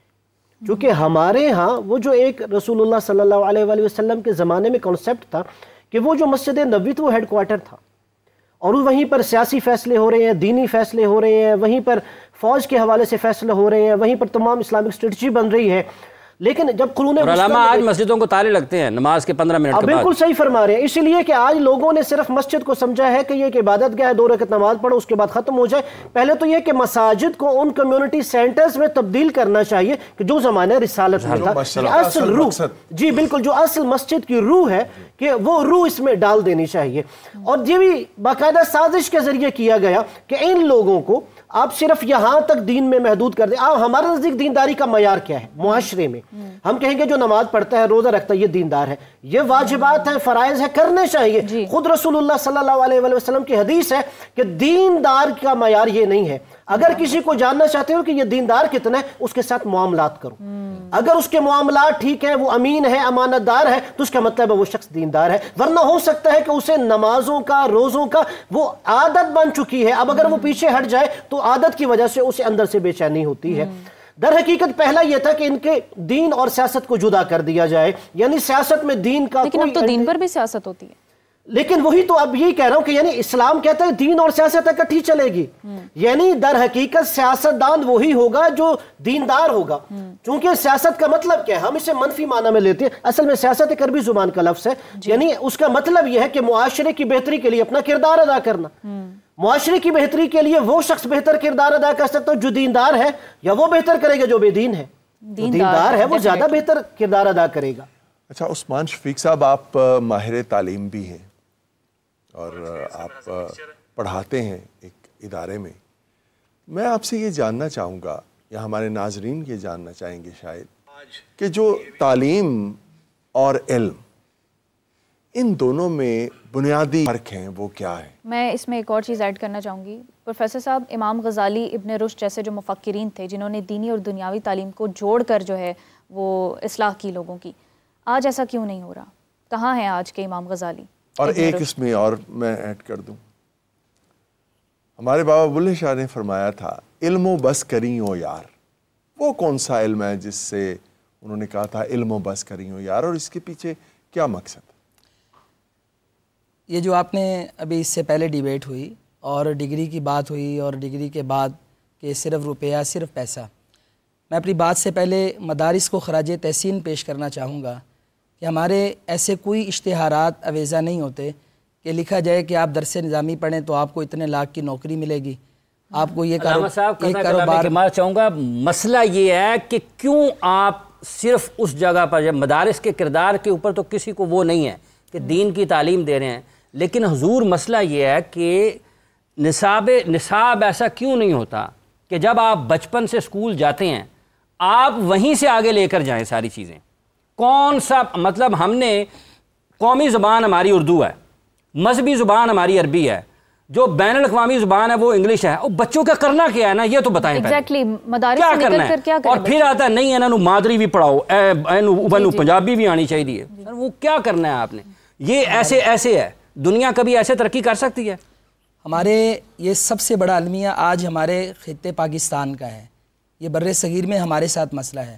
آپ جتنے بھی دینی اسلامی ممالک ہیں آپ ان کو دیکھیں کہ وہ تعلیمی نظام، ٹوٹل سسٹم پرائیویٹ سیکٹر کے ہاتھ میں نہیں ہے بلکہ ان کی حکومتوں کے ہاتھ میں ہے. اور ہمارا مسئلہ یہی مسئلہ ہونا بھی یہی عرض کر رہا ہوں. اسی کو لے کے تعلیم اور صحت دونوں یہ جو فرما رہے ہیں اس میں گورنمنٹ کا معاملہ نہیں ہے، مطلب انڈیویجول کے اس میں کچھ نہیں کر سکتا. مدارس میں تو کیا ریاست گزرا ہوں، میرا تو مسئلہ ہی ریاست ہے. لیکن سر علماء کا یہ کام ہے کہ وہ کہیں کہ سیدھے راستے پر آؤ، یہ نہیں ہے کہ وہ حکومت اپنی مرضی کرتی رہے. یہاں پر بھی المیہ یہ ہے کہ جیسے گورنمنٹ پچھلے کچھ سالوں سے یہ کوشش کر رہی تھی کہ ان کو قومی دھارے میں لایا جائے. وہ جو کچھ بڑے ہیں نا مذہبی لباس میں، وہ نہیں چاہتے ہماری اجارہ داری ختم ہو. دیکھیں اس میں ہمارے خطے میں اجارہ داری ہونی چاہیے نبی کریم صلی اللہ علیہ وسلم کے دین کی، اجارہ داری ہونی چاہیے اللہ کے حکم کی، جس میں اللہ نے فرمایا ان اللہ اشترى من المؤمنین انفسهم واموالهم بان لهم الجنہ، جس میں اللہ نے فرمایا کہ جب ان کے سامنے حق ہوتا ہے تو ان کی آنکھوں سے آنسو روا ہوتے ہیں. یہ وہ قرآن ہے جب کفار مکہ پر نازل ہوا ہے، جب انہوں نے سنا ہے تو جناب ان کی آنکھوں سے آنسو ہیں. حضرت بلال حبشی رضی اللہ تعالیٰ عنہ، ان کو جب فتح مکہ پہ گئے ہیں تو نبی کریم صلی اللہ علیہ وسلم نے تمام عمراء کی بجائے حضرت بلال کو کہا اذان کے لیے. تو وہاں پر یہ نظام وضع ہو چکا ہے. سر ہم پیچھے ہیں دنیا سے، ہم ان چیزوں کو چھوڑے ہوئے ہیں جن سے ہم نے ترقی کرنی ہے. ہمارا یہاں پہ لارڈ میکالے کی جو تقسیم ہے نا، جس نے ہمیں ٹکڑوں میں تقسیم کیا، سیاست میں ہمیں بے دین لوگ دیے اور ملا اور مسٹر کی تقسیم پیدا کی. تمام علم آپ کہتے ہیں وَيُعَلِّمُهُمُ الْكِتَابَ وَالْحِكْمَةَ وَيُزَكِّيهِمْ، قرآن مجید تعلیم اور تربیت کو ایک ساتھ لے کر جناب میرے خیال میں تو آپ کے پاس 2.5 کروڑ کی گاڑی ہونی چاہیے جس پہ چل کے آپ اسٹوڈیو میں آئیں. بات تو سنیں، آپ کے پاس 5 کروڑ کی گاڑی ہونی چاہیے جس کے آپ چل کے یہاں پر آئیں تاکہ لوگوں کو پتہ چلے. آپ کے جذبات بہت بڑے ہیں نا اداروں کے سربراہ دینی، ان کے پاس پتہ لاؤ نا سارے انہوں کو کیوں آ رہی ہیں، آپ کے جذبات تاکہ وہ قابو رکھن، سب دے اوپر قبضہ رکھے. آپ کے جذبات بہت اچھے ہیں. ہم یہ نہیں بات، یہ تو ہمارے معاشرے کا المیہ ہے. دیکھیں جب بات آئی تعلیم، تربیت اور جدید نظام تعلیم کی تو پاکستان کے اکثریتی مدارس نے لبیک کہا. یہ جو 3 سال پہلے بورڈز بنے ہیں، پہلے 5 بورڈز ہوتے تھے وفاق کے، اس کے بعد بھی شامل ہوئے تو اتحاد المدارس الاسلامیہ میں مجھے بھی ایک عہدہ ملا، میں نے بھی کچھ کام کیا اور ابھی تک ہم کر رہے ہیں. ہم نے تو ایجوکیشن منسٹری کے ساتھ DGRE ریلیجیس بورڈ جو ہے اس کے ساتھ ہم نے تعاون کیا اور آج تک ہمارے نئے وفاق کام کر رہے ہیں. اور میں بیسیکلی جس ادارے میں ہوں الایمان ایجوکیشنل سسٹم میں ہم مرج کر کے چل رہے ہیں. آپ نے جو کہا بچہ حفظ کرنے کے لیے جاتا ہے، یہ ہمیں پتہ تھا بچہ حفظ کرنے کے لیے جاتا ہے، والدین کہتے ہیں کہ اس کو میٹرک سائنس کے ساتھ کروانا ہے. تو ہم نے اپنے ادارے میں سائنس کے ساتھ لاہور بورڈ سے میٹرک شروع کی اور کہا کہ آپ منزل بھی پڑھیں, آپ یہ بھی علامہ صاحب یہ دیکھیں, گزارش سنیں, بچہ گزارش ہے سر میری گزارش سنیں, دیکھیں یہ جو مسائل ہے نا, یہ میٹھی میٹھی میٹھی میٹھی حکومت کی باتیں سن کے کر کے یہ حل ہونے والے نہیں ہیں, ٹھیک ہے. ایک بچہ بچپن میں اسکول جاتا ہے, وہ ساری کتابیں اس کو پڑھائی جاتی ہیں, کیا وہ قرآن یاد نہیں کر سکتا؟ بالکل کر سکتا ہے. قصوروار کون ہے؟ ریاست ہے. ہاں, اس کے بعد علماء ہیں, وہ کیوں نہیں کہتے؟ اب میری گزارش سنیں, آج بھی سر ذمہ داری ہے, یہ نہیں اور ریاست سانو سیڈ تے لا دے وے, سانو ہلکا ہلکا ساڑا کام چلتا رہے گا. آج بھی اس پاکستان میں, وطن عزیز میں, جس کے حصول کے لیے ہمارے آباء و اجداد نے اپنی گردنیں کٹوائی ہیں, خون کی نہریں بہائی ہیں, اس میں جا کے 25-25, 30-30, 50-50 ہزار سکول میں جو تنخواہ ماہانہ بچے فیسیں دیتے ہیں نا, جب اسلامیات کا سبجیکٹ آتا ہے ان سے پوچھیں ان کے ساتھ ہوتا کیا ہے. وہ یوٹیوب کے ویڈیو چلا دیتے ہیں اور بچے بس خرامہ اپنا کام کر رہے ہیں. اب اس میں بھی کس کی ذمہ داری ہے؟ آپ اس میں المیہ دیکھیں کہ ہمارے یہاں پہ تعلیمی نظام میں ٹرانسلیشن آف دا ہولی قرآن لازمی کمپلسری سبجیکٹ کے طور پہ ایڈ کیا گیا 3 سال پہلے. اور ہمارے دیکھیں عالم تیار ہے پڑھانے کے لیے, مدارس کی پروڈکشن معاشرے کو یہ چیز دینے کے لیے تیار ہے, لیکن اسکول والوں نے کہا کہ فزکس پڑھانے والا ٹیچر 50,000 سیلری لے گا 4 گھنٹے کی, اور جب اسے پہیا جام کر دینا مولانا, پہیا جام کرے نا, قرآن کے نام پر پہیا جام ہوتا ہے. ٹرانسلیشن آف دی ہولی قرآن جو ہے اس کو پڑھانے کے لیے 5,000 پہ ٹیچر رکھتے ہیں ہم. وہ عالم آتا ہے اسے کہتے ہیں بھی 10,000. میں ایک بہت بڑے برانڈ کی بات کرتا ہوں, نام نہیں لیتا, میرے بچے وہاں پہ پڑھتے ہیں. میں وہاں پر گیا تو مجھے کہتے ہیں جی آپ مطلب دیندار لگتے ہیں تو ہمیں حفظ القرآن کا ایک ٹیچر چاہیے. میں نے کہا آپ سیلری کیا دیں گے؟ کہتے ہیں جی 15,000.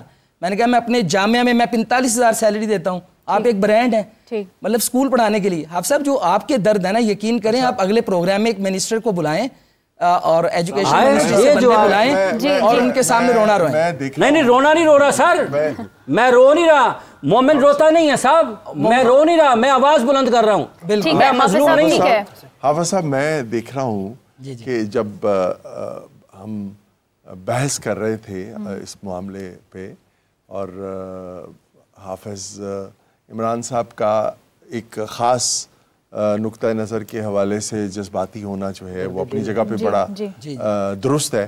تو اس دوران میں نے دیکھا کہ ذریعہ ہاشمی صاحب بڑی معنی خیز مسکراہٹ جو ہے ہمیں نظر آ رہی ہے, تو ہم چاہیں گے ذرا آپ سے بھی بات کر لیں اس حوالے سے. اس میں ایک اور چیز ایڈ کرنا چاہوں گی کہ ابھی ریاست کے اقدام کے حوالے سے بات ہو رہی تھی. ریسنٹلی جن یونیورسٹیز میں ناچ گانا اور ایسے معاملات ہو رہے تھے ان کو بند کرنے کا ریاست کی جانب سے حکم ہوا ہے, اور پھر ایکٹنگ وغیرہ کے جو سبجیکٹس ہیں ان پر مکمل پابندی کی بات کی گئی. یہ صرف مولویوں کو خوش کرنے کے لیے, معذرت چاہتا ہوں.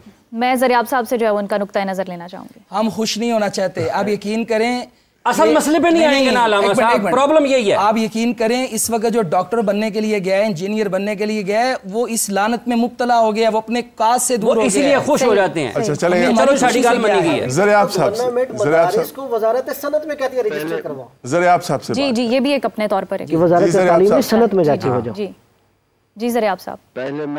پہلے میں معنی خیز مسکراہٹ کے پیچھے جو معنی چھپے ہیں وہ بیان کر دیتا ہوں. جی کہ جب قرآن پاک حفظ کرنے والے کو قرآن پاک کی آیتیں اس کے اوپر عیاں ہو جاتی ہیں تو وہ اس طرح حافظ عمران صاحب کی طرح اس کے جذبات کی صورت میں نمایاں ہو جاتی ہیں. ان کی کسی گفتگو میں 4 جملوں میں 2-3 آیات کیوں خود سے صادر ہو رہی ہیں؟ کیونکہ ان کے اوپر اس کے معنی عیاں ہو چکے ہیں. قرآن پاک میں اللہ تعالیٰ کہتے ہیں وَمَن يُشَاقِقِ الرَّسُولَ مِن بَعْدِ مَا تَبَيَّنَ لَهُ الْهُدَىٰ, کہ جب آپ نبی پاک صلی اللہ علیہ وسلم کی تعلیمات کا انکار کرتے ہیں حق عیاں ہو جانے, ہدایت مل جانے کے بعد, تو اس کے بعد نصلہ جہنم ورڈ یوز کیا اللہ تعالیٰ نے اس میں, کہ اس کے بعد پھر اس کا رستہ سے جہنم ہوتا ہے. اور آقا علیہ الصلوۃ والسلام کی تعلیمات کا انکار ہم اس صورت میں کر رہے ہیں جو ہم پچھلے 1 گھنٹے سے کوشش کر رہے ہیں بحیثیت کل. جب ایک ملک, ایک ریاست 2 قومی نظریے پہ اسٹیبلش ہوئی اور اس میں ایک قوم کو مسلمان قوم قرار دیا گیا اور پھر اسلامی جمہوریہ پاکستان اس کا نام رکھا گیا, تو اس کے بعد اس کا نظام اسلام کے اوپر کیوں نہیں رکھا گیا؟ بابا قوم کو پہلے قتل کیا گیا, مادر ملت کو پھر قتل کیا گیا, ہمیں یتیم کر دیا گیا ماں باپ کو قتل کر کے, اور اس کے بعد خاموشی کی یہ نیند سلا دیا گیا کہ ان کے قتل کو کبھی مت ڈسکس کرنا، اب ہم نے سسٹم ہائی جیک کر لیا ہے، اور کلیکٹیولی ایک کے بعد ایک حکومت نے آ کے وہ دھجیاں اڑائی اسلامی جمہوریہ پاکستان کی کہ اب ہم اس وقت ایک صدی کے قریب اس ملک کے سطح پہ پہنچ گئے ہیں کہ یہاں پہ آپ کے پلیٹ فارم پہ حافظ صاحب آپ لوگوں کو بیان کر رہے ہیں قرآن کی آیت کھول کھول کے کہ یہ سسٹم غلط طریقے سے چل رہا ہے، 75 سال سے یہ سسٹم غلط طریقے سے چل رہا ہے، اور ہم رمضان ٹرانسمیشن میں اگر نیگیٹو یا پوزیٹیو بات کر کے اس طرح سے اس کو رنگ دیں گے تو اس کا مطلب یہ ہے کہ ہم پر ابھی بھی حق عیاں نہیں ہو رہا۔ یہ وہ وقت ہے کہ ہم اگلے رمضان تک کا آج اپنے ویورز سے وعدہ کریں، میثاق کریں کہ اس رمضان میں تو ہم نے آپ کو اپنے زخم دکھا دیے، اگلے رمضان تک اگر ہم مرہم نہ لگا سکے تو ہم مرنے کو ضرور تیار ہیں، اگر ہم زندہ ہوئے تو آپ کے یہ آپ زخم جو ہیں ہم ہرے نہیں رہنے دیں گے۔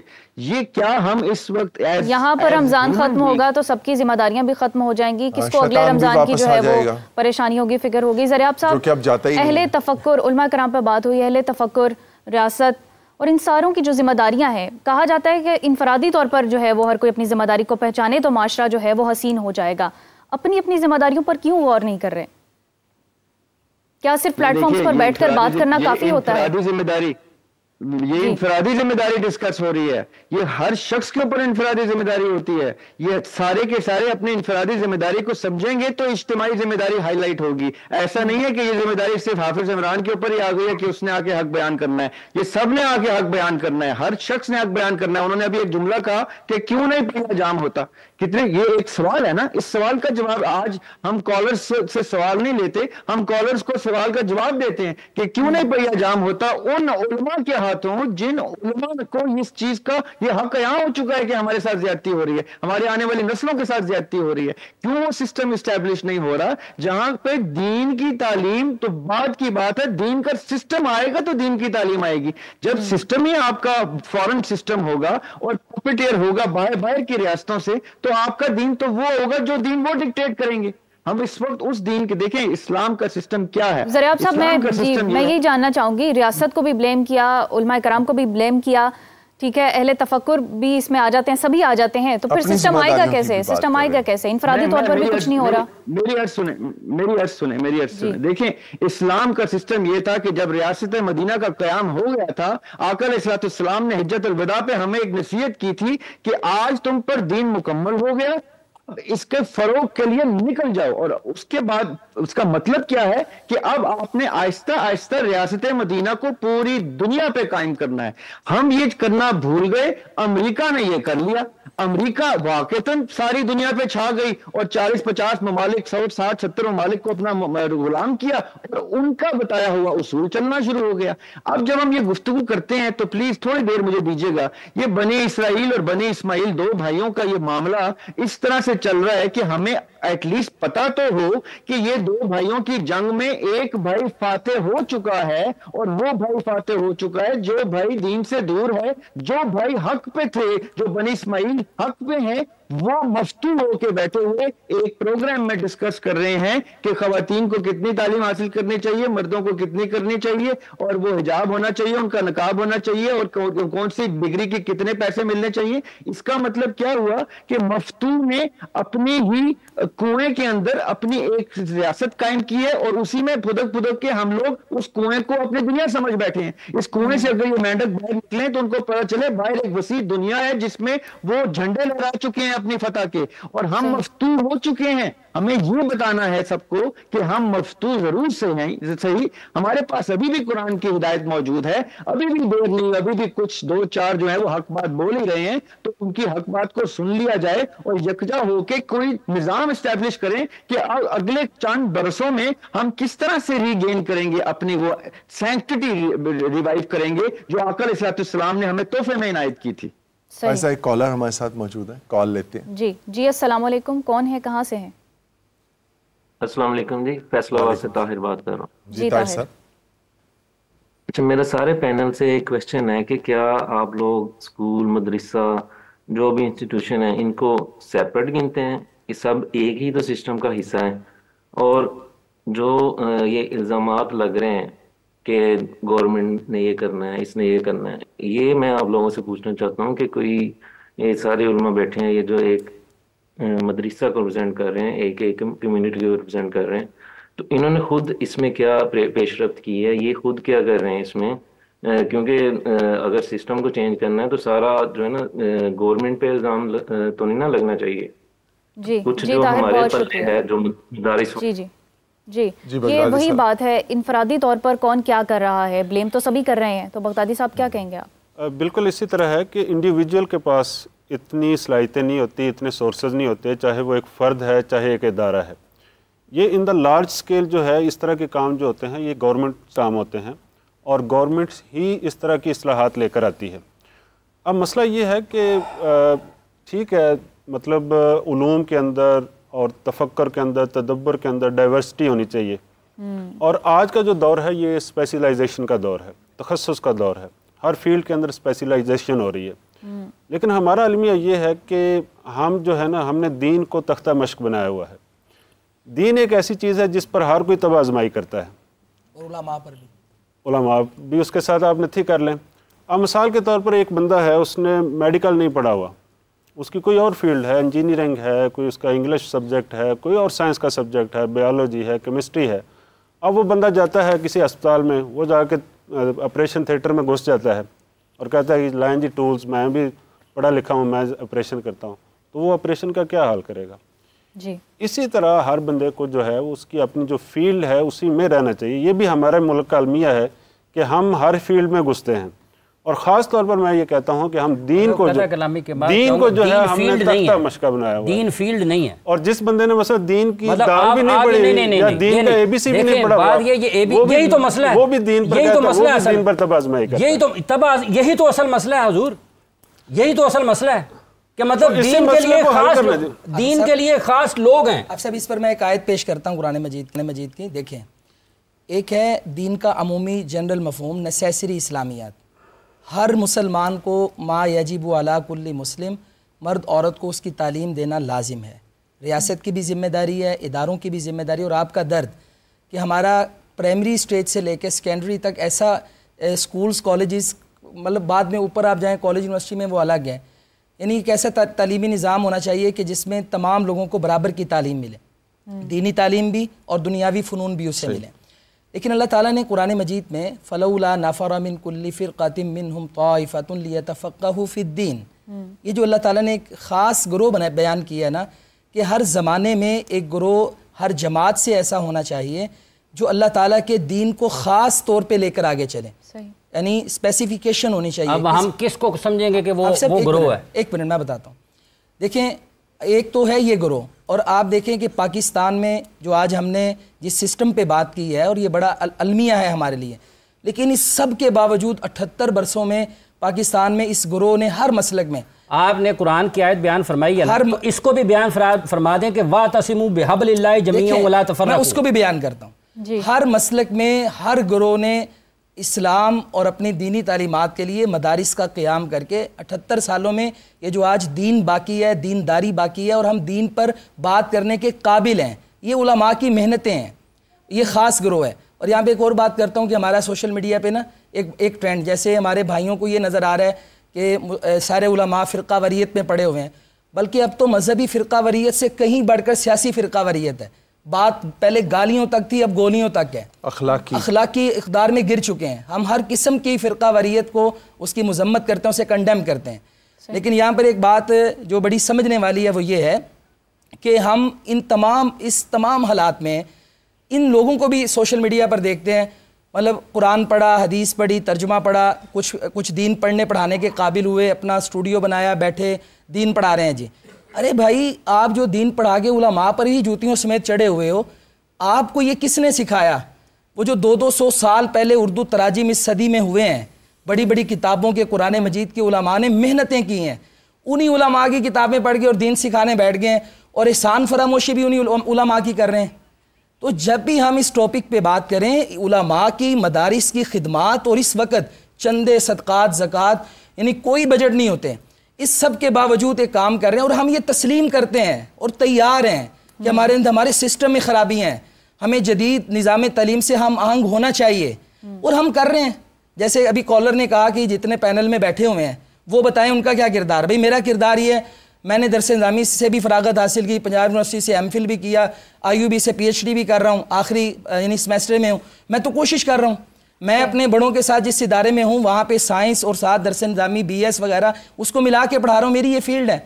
تو الحمدللہ ہم یہ کوشش کر رہے ہیں.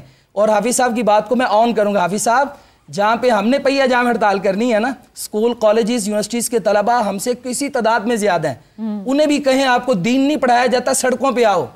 میں تو آپ کو کہہ نہیں رہا خالی, انہیں بھی, میں تو ہر اس بندے کو جس نے لا الہ الا اللہ محمد رسول اللہ پڑھا میں اس کو کہہ رہا ہوں. آپ اپنے اوپر نہ لے کے جائیں, آپ کے اوپر اس لیے ذمہ داری زیادہ ہے کہ حل یستوی الذین یعلمون والذین لا یعلمون, یہ آپ نے خود قرآن کی آیت بیان فرمائی ہے. اور اگر ہم یہاں پر بیٹھ کے پارلیمنٹ سے کہیں گے کہ یہ مخلوط تعلیم پر ہمارے اوپر کوئی نظام وہ اس کی کوئی تقسیم کر دے, وہ خود مخلوط پارلیمنٹ ہے, وہ تعلیمی نظام کو کیسے ٹھیک کرے گی؟ صحیح, وہ تو خود مخلوط پارلیمنٹ ہے, کیا وہ مخلوط نہیں ہے؟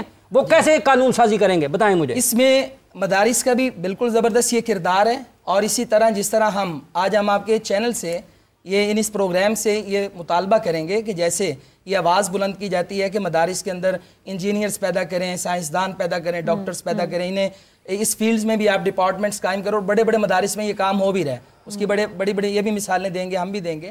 اسی طرح ہم یہ بھی مطالبہ کرتے ہیں اور الحمدللہ اس پر پچھلی گورنمنٹ نے یہ کام کیا, ٹرانسلیشن آف دا ہولی قرآن اور سیرت پر جو کام ہوا یونیورسٹیز کے اندر, اب ہر ڈپارٹمنٹ میں یہ کام ہو رہا ہے. اب یہ ان کی اپنی حسن نیت پر ہے کہ وہ اچھے ٹیچرز کا, اسکالرز کا انتخاب کر کے, لیکچررز کا ان کو موقع دیں. علامہ صاحب, نیلسن منڈیلا یہ کہتے ہیں کہ تعلیم ایک ایسا طاقتور ہتھیار ہے جس سے دنیا بدل سکتی ہے. ہم یہاں دیکھ رہے ہیں کہ سوچ نہیں بدلتی ہماری. ایسا ہی ہے, لیکن کیسے دنیا بدلتی ہے, اس حوالے سے حضرت امام جعفر صادق علیہ السلام کے ایک فرمان ہے, العالم عالم فی زمانی, کہ اصل عالم ہے کون؟ اصل عالم وہ ہے جسے اپنے زمانے کے تقاضوں اور چیلنجز کا پتہ. صحیح, یعنی اصطلاحیں رٹ لینا تو بہت آسان ہے, لیکن میرے زمانے کے تقاضے کیا ہیں, چیلنجز کیا ہیں, اور اس کے بعد میں قرآن و سنت سے اس کا حل پیش کروں. جی, لیکن ہمارے معاشرے میں ڈسکس ہوئے ہیں, کیا حل ہے؟ لیکن ہمارے معاشرے میں بھی میں عرض یہی کرنا چاہتا ہوں کہ در حقیقت مسائل کے حل کی طرف ہم نہیں جاتے. اب جو آپ نے حل کی بات کی ہے, سب سے پہلے اب زمانہ رسالہ سے, جیسے میرے بھائی نے اشارہ بھی کیا کہ پہلی یونیورسٹی قائم کی وہاں صفہ کی, کیا وہ اسی طرح کے دینی لوگ تھے کہ انہوں نے دین کو کمائی کا ذریعہ بنایا ہوا تھا, یا ان کا کوئی اور پیشہ تھا؟ وہ کماتے وہاں سے تھے اور دین کی خدمت کیا کرتے تھے. اب یہاں پر در حقیقت جب ہم نے ایک پورا پروفیشن بنا دیا, جیسے کوئی ڈاکٹر بن رہا ہے, انجینئر بن رہا ہے, ویسے ہم سمجھتے ہیں کہ جس نے دین پڑھنا ہے نا, اس نے دین کو حصول دولت کا ذریعہ ہی یہ بنانا ہے. اور میں یہ بات کروں, چونکہ میں کہہ رہا ہوں, میں اگر یہاں پہ بیٹھا ہوں, میں اپنی گھر کا کچن چلانے کے لیے کچھ اور کرتا ہوں, یعنی کہیں اور سے میرا سورس آف انکم ہے کہ جس سے میں نے اپنے یہ معاملات چلانے ہوتے ہیں. یہ نہیں کہ میں نے دینی معاملات کے ذریعے کہوں میں نماز پڑھاؤں گا, وہاں سے میں اتنے پیسے لے لوں گا, وہاں میں قرآن پڑھاؤں گا, وہاں سے اتنے پیسے لے لوں گا.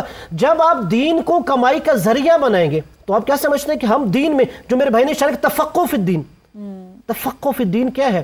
دین کی سوجھ بوجھ حاصل کرنی, اصطلاحیں نہیں رٹنی, ہم نے بلکہ اس کی گہرائی میں جانا ہے. جیسے قرآن کے بارے میں فرمانا, ظاہر انیق و باطن عمیق لا تحصى عجائب ولا تبلى غرائبه. قرآن کا ظاہر بہت جاذب ہے, اٹریکٹیو ہے, انسان اس کی طرف جاتا ہے, لیکن اس کا باطن بہت گہرا ہے کہ جب ہم قرآن مجید کی اسی باطن کے اندر جاتے ہیں, پھر ہم وہاں سے در حقیقت اصل معانی اخذ کرتے ہیں. اور در حقیقت اس ملک کا المیہ یہ ہے, اور یہ میں اپنے بھی شعبے کے حوالے سے عرض کر رہا ہوں, اس ملک المیہ یہ, یہاں ہر جگہ مافیاز بیٹھے ہوئے ہیں. اچھا, ایک کال لے لیں جی, کالر ہمارے ساتھ ہے. جی السلام علیکم, کون ہے, کہاں سے ہیں؟ جی وعلیکم السلام, آئی ایم قرۃ العین فرام کویت. جی قرۃ العین. My question is from Sir Zaryab. When Quran commands us to seek knowledge, right? So what essential principle are we ignoring today while choosing our teachers, mentors and ulmas, right? And how is this negligence affecting us personally and as a society as well? Thank you, sir. جی شکریہ قرۃ العین.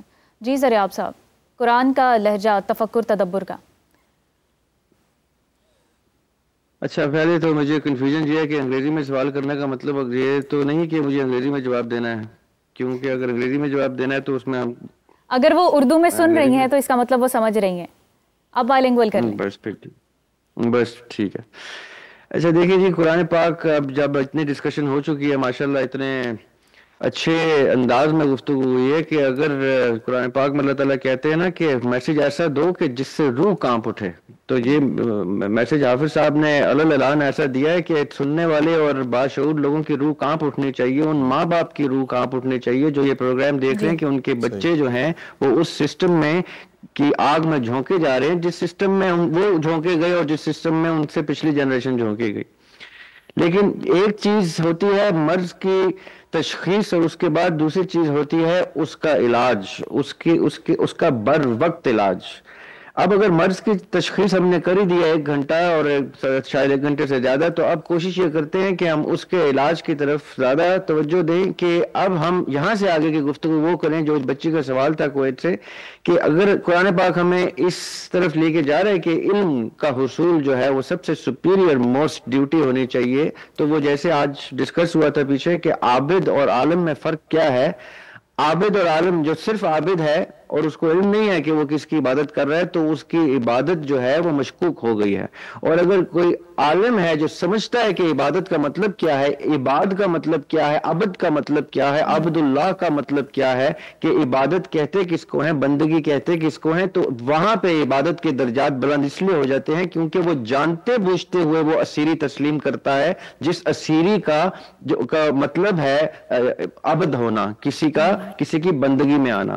تو جیسے آپ کو علم ہوگا تو ہو سکتا ہے کتنے ہی لوگ یہ جاننے کے بعد کہ مجھے اس لیول پہ اسیری کرنی ہے آقا علیہ السلام کی، اس لیول پہ اسیری کرنی ہے آقا علیہ السلام کے حکم کی، اللہ سبحانہ وتعالیٰ کی، کہ ہم نے ان کی سنت پہ، طریقت پہ، نقش قدم پہ ایسے اتر جانا ہے کہ دنیا بھلا دینی ہے. تو پھر جاننے بوجھنے والا اپنا رستہ چینج کر لیتا ہے، جیسے ہم نے کیے ہوئے ہیں چینج. ہم نہیں چلتے سنت رسول کے اوپر، ہم نہیں بنتے اللہ کے عباد، ہم عبد.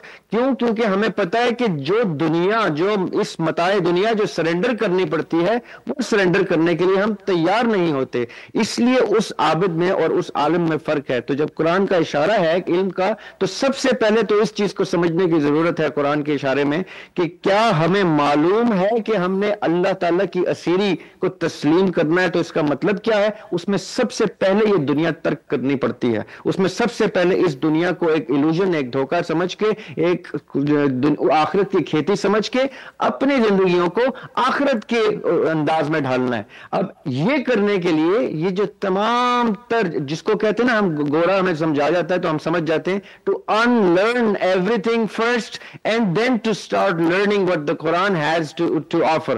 یہ ہے باٹم لائن اس کی، کہ جو کچھ ہمیں ابھی تک سکھایا گیا، سمجھایا گیا، اگر وہ ہمیں غلط رستے کی طرف لے کے جا رہا ہے، جس کا تعین ہم نے اس 1 گھنٹے میں کیا، تو اس کا مطلب ہے اب صحیح رستے پہ چلنے کے لیے ہمیں زیرو سے سٹارٹ کرنا ہے. ہمیں تسلیم کرنا ہے جو کچھ ہمیں بتایا جا رہا تھا، یہ اس سسٹم میں، اس جمہوری نظام میں، اس دنیا میں، اس معاملات میں وہ غلط تھا اگر، تو صحیح کیا ہے. اور وہ صحیح جو ہے وہ صراط مستقیم ہے، اور وہ صراط مستقیم کا رستہ صرف قرآن اور حدیث سے ملتا ہے. ہمیں اس کی تعلیم اپنے اوپر واجب کرنی ہے، اسیری کے ساتھ، غلامی کے ساتھ، کہ اب ہم غلام ہیں اللہ کے. اب ہماری ساری لبرٹیز کے اوپر زنجیریں لگ گئی ہیں اس طریقت کی، اس سنت کی، کہ اب وہی ہوگا جو آقا علیہ الصلوۃ والسلام کی سنت اور طریقت کا ہوگا، جو ان کی سیرت طیبہ کا ہوگا.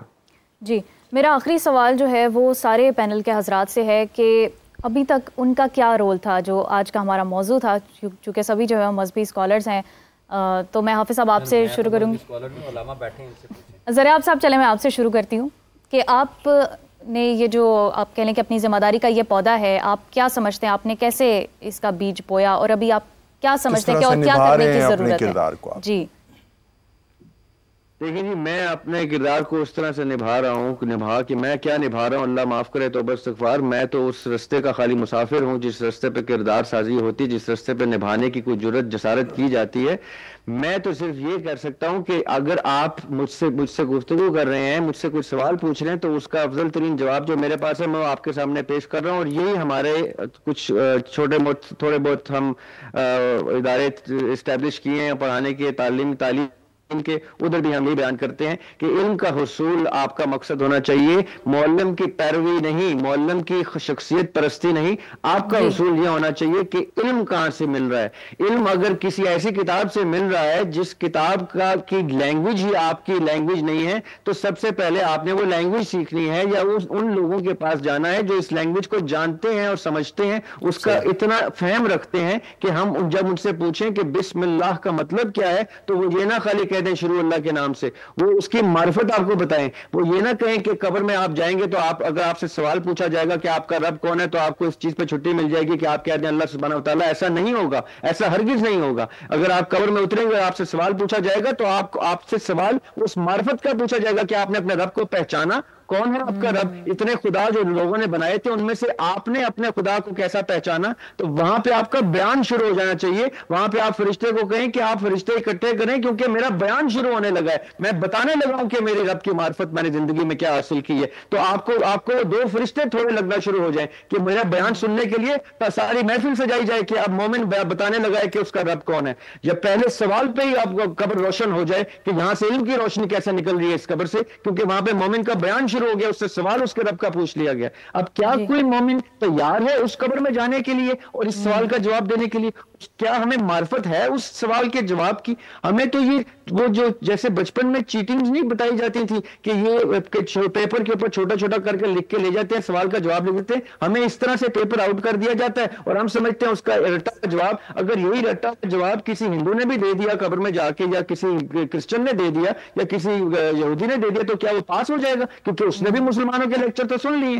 ایسا ہرگز نہیں ہے۔ اگر آپ معرفت جانتے ہیں تو وہ معرفت آپ کی طریقت سے، آپ کے عمل سے، آپ کی شکل و صورت سے عیاں ہونی چاہیے۔ وہ آپ کو آئینے میں دکھ جانا چاہیے کہ کیا میں اب قبر میں جانے کے لیے تیار ہوں کہ نہیں ہوں۔ اگر میں قبر میں جانے کے لیے تیار نہیں ہوں تو میں تو فرشتے کو بھی ریکویسٹ کر کے روک لوں کہ مجھے آج سمجھ میں آ گئی ہے، اب آپ مجھے وقت اور دیجیے، اللہ تعالیٰ کو اور وقت دیں کہ آپ جب تک اس معرفت کو حاصل نہ کر لیں، تیار نہ ہو جانے کے لیے، تب تک آپ کو جانے کی گنجائش بھی نہ ہو۔ صحیح۔ بغدادی صاحب آپ کیا فرمائیں گے آخر میں؟ ہمارے پاس وقت بھی بہت کم رہ گیا، تو ذرا مختصر اس حوالے سے آپ کا اپنا کیا کردار ہے جو ہم نے سارا یہ بحث کی؟ جی بالکل، میں نے الحمدللہ جو دینی تعلیم ہے اور اس کے ساتھ دنیاوی تعلیم ہے، تو میں نے پی ایچ ڈی تک کی تعلیم حاصل کی اور ریسنٹلی میں پوسٹ ڈاک کر رہا ہوں، اور میرا سبجیکٹ جو ہے وہ عربک ہے، اور میرا تعلق جو ہے وہ منہاج القرآن کے ساتھ ہے۔ وہاں میں جو درس نظامی ہوتا ہے اسپیسیفکلی اس کو میں 22-23 سال سے پڑھا رہا ہوں، اور اس میں جو میرے سبجیکٹس ہیں وہ عربک گرامر وغیرہ ہے۔ تو مجھے خوشی ہوتی ہے کہ میں کسی نہ کسی طور پر جو قرآن کی زبان ہے اس کی ٹوٹی پھوٹی خدمت کر رہا ہوں۔ اور اس کے ساتھ جو ہمارا ریسرچ انسٹیٹیوٹ ہے جس کو ہم FMRI کہتے ہیں، فرید ملت ریسرچ انسٹیٹیوٹ، اس میں ڈاکٹر طاہر القادری صاحب کی بکس جو ہے ان پر کام ہوتا ہے، ان کی ریسرچ ٹیم ہے ایک، تو میں اس کا بھی حصہ ہوں۔ تو اس میں بھی میں عربک کے حوالے سے جو تھوڑی بہت اپنی خدمات دے سکتا ہوں میں دے رہا ہوں۔ صحیح۔ حافظ صاحب، آپ نے تو یہ کہا کہ میں کوئی مذہبی اسکالر تو ہوں نہیں، لیکن ایز انڈیویجول، ایز مسلم آپ کیا سمجھتے ہیں؟ دیکھیں، میرا یہ خیال ہے کہ سب سے پہلے تو یہ بڑی اس میں وضاحت ہونی چاہیے کہ اگر علماء یہ سمجھتے ہیں کہ میں مدارس کے خلاف ہوں تو ایسی بات نہیں ہے، میں بھی کسی مدرسے سے پڑھا ہوں۔ صحیح۔ پہلی بات۔ دوسری بات یہ ہے کہ جہاں پر اپنے شاگردوں کا پوٹینشل دیکھ کر انتظامی خرابیاں ہیں ان کو ٹھیک کرنا بھی میرا فرض ہے، اس کے اوپر بات کرنا بھی میرا فرض ہے۔ تو میں یہ دیکھ کے تو چپ نہیں بیٹھ سکتا کہ چونکہ میں اس مدرسے سے پڑھوں یا میں اس نظام کا حصہ ہوں یا میرے بڑے یہاں پر پڑھے ہیں تو جو جیسا ہے کہ بنیاد پر چلتا رہے، ایسے نہیں ہونا چاہیے۔ ٹھیک ہے، اگر میں یہ بات کر رہا ہوں کہ جو دین کی تعلیم ہے اس کی جو ایک علیحدہ سے ایک خاص تشریح ہے نا، یہ ختم ہونی چاہیے، اور یہ ایک نظام ہونا چاہیے، یا تو ساری یونیورسٹیاں بند کر دیں اور سب بچے مدرسوں میں جائیں، یا پھر سارے مدرسے بند کر دیں اور سب یونیورسٹیوں میں جائیں۔ ٹھیک ہے، اس کو ایک جگہ پر رکھیں، یہ ختم کر دیں تقسیم کرنا تو بہت مشکل نہیں، اور ہاں وہ مشکل کون سا کام ہے؟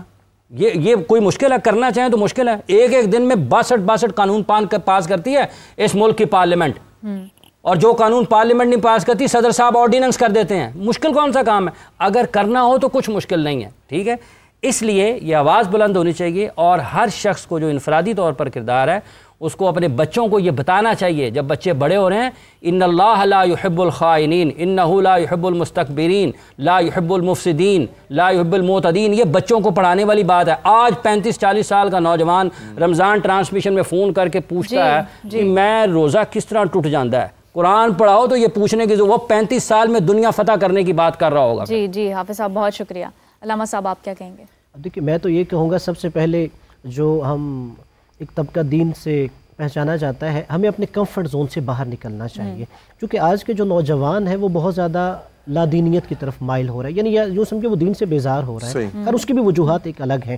تو ہمیں ان سے گفتگو کرنی چاہیے، اور ان کے لیے 3 چیزیں انہیں سمجھانا اہم ہے کہ من این الی این وفی این، کہ وہ کہاں سے آئے ہیں، انہیں کہاں لوٹ کے جانا ہے، اور یہاں تمہارا مقصد کیا ہے.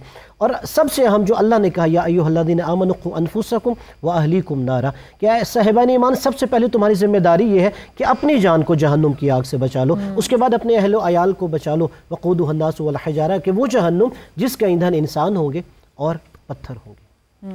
اور آپ اپنے بھی انفرادی طور پر انفرادی طور پہ جو ہو سکے میں کرتا ہوں. ویسے میں نے پاکستان کے مدرسے میں تعلیم حاصل نہیں کی، بیرون ملک میں 8 سال رہا ہوں. یہاں سے میں نے FSc پری انجینئرنگ کیا، پھر گریجویشن کی، پھر میں بیرون ملک چلا گیا، وہاں ایک انٹرنیشنل یونیورسٹی تھی، وہاں سے میں نے ایم فل کیا اسلامک اسٹڈیز. انجینئرنگ میں ہی آپ نے گریجویٹ کیا؟ ہاں جی. اور اس کے بعد پھر میں نے باہر جا کے ایم فل اسلامک اسٹڈیز میں کیا، پھر واپس آ کے جو ہے دین کی بھی خدمت کرتا ہوں، اور سورس آف انکم میرا کچھ اور ہے جہاں سے اپنے سارے معاملات. شکریہ علامہ صاحب آپ کا بھی. جی عثمان شفیق صاحب، ہمیں جو حافظ صاحب نے درد بیان کی ہے، پہلے تو یہ غلط فہمی دور کریں. یقین کر ہمیں بہت مزہ آیا کہ کسی بندے نے اتنے کھلے لہجے میں اور اپنے درد کو سامنے کیا.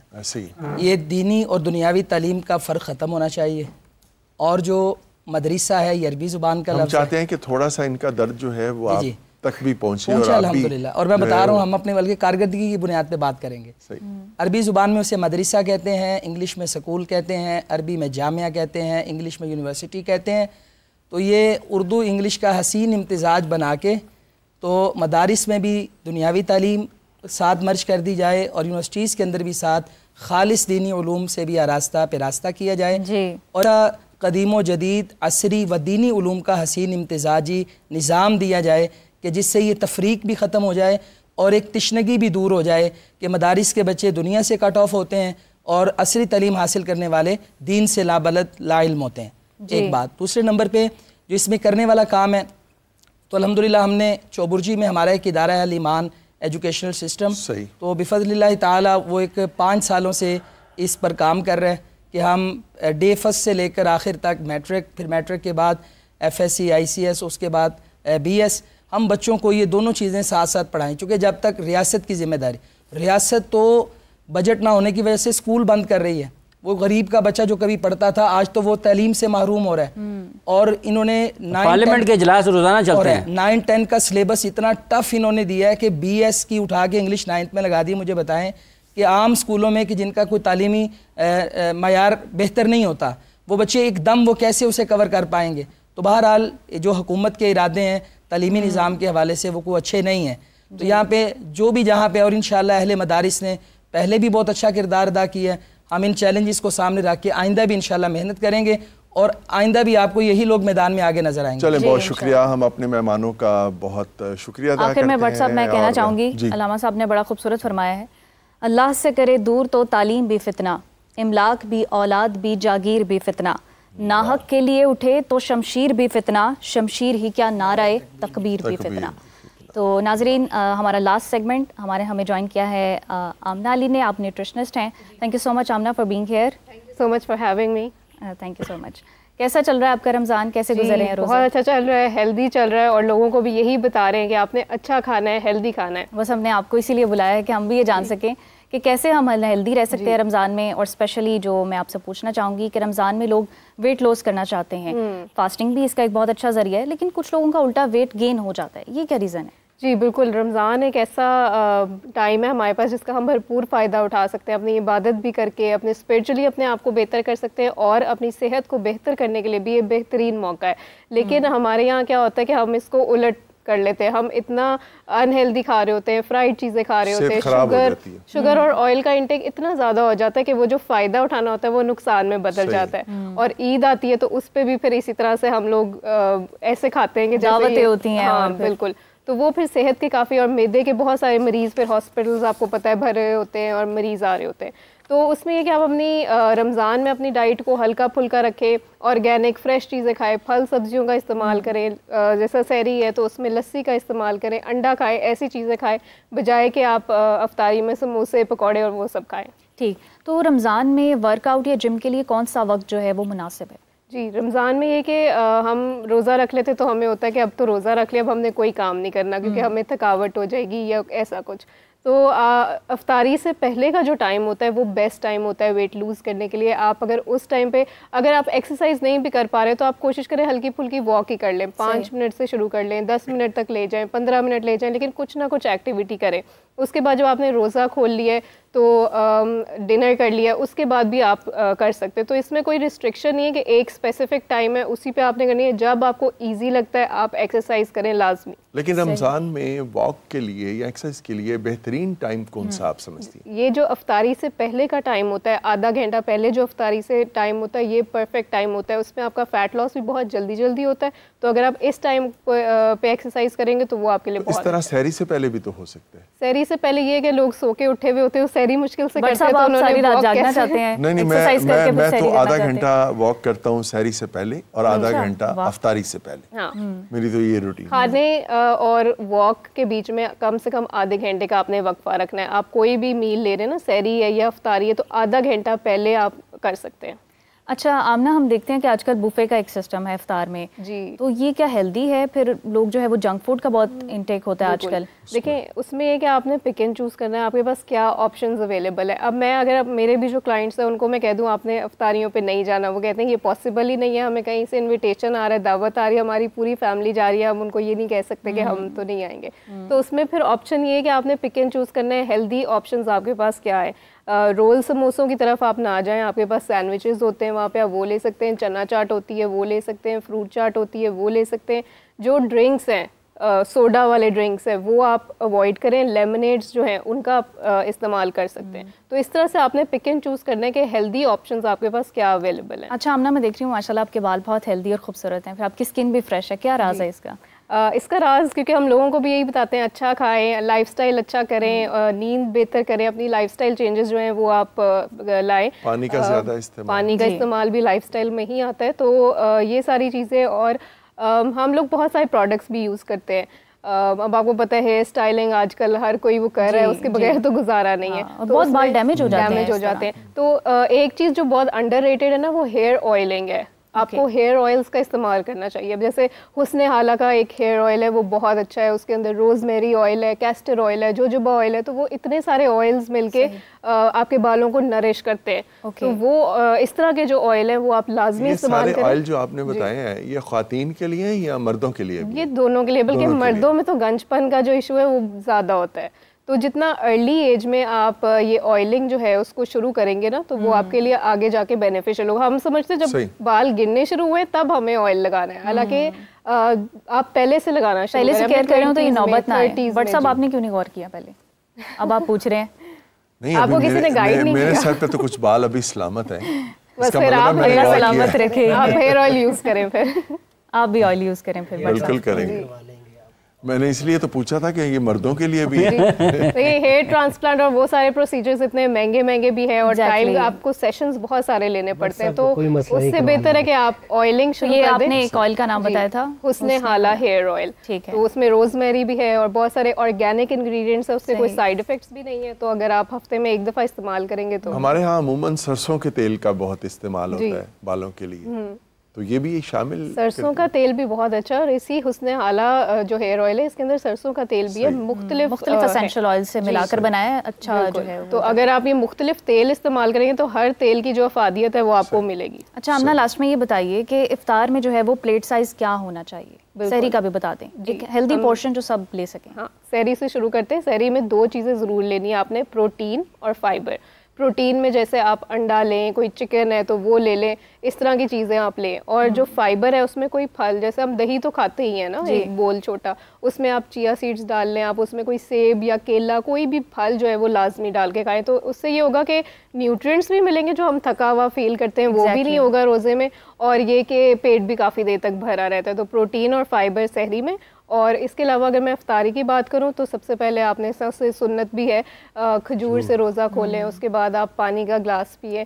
فروٹ چاٹ یا چنا چاٹ ایک بول, آپ ان دونوں میں سے کوئی بھی ایک چیز لے سکتے ہیں. کریم اور اس میں مطلب مسالے وغیرہ, کریم, فروٹ جوس, نمک, مرچیں, یہ کم سے کم آپ نے رکھنا. را فروٹ سیلڈ ہم, ہاں, کیونکہ آپ شوگر ڈیٹس تو کھا ہی رہے ہیں نا, کھجور تو کھا رہے ہیں, تو شوگر آپ کے اندر آلریڈی جا رہی ہے.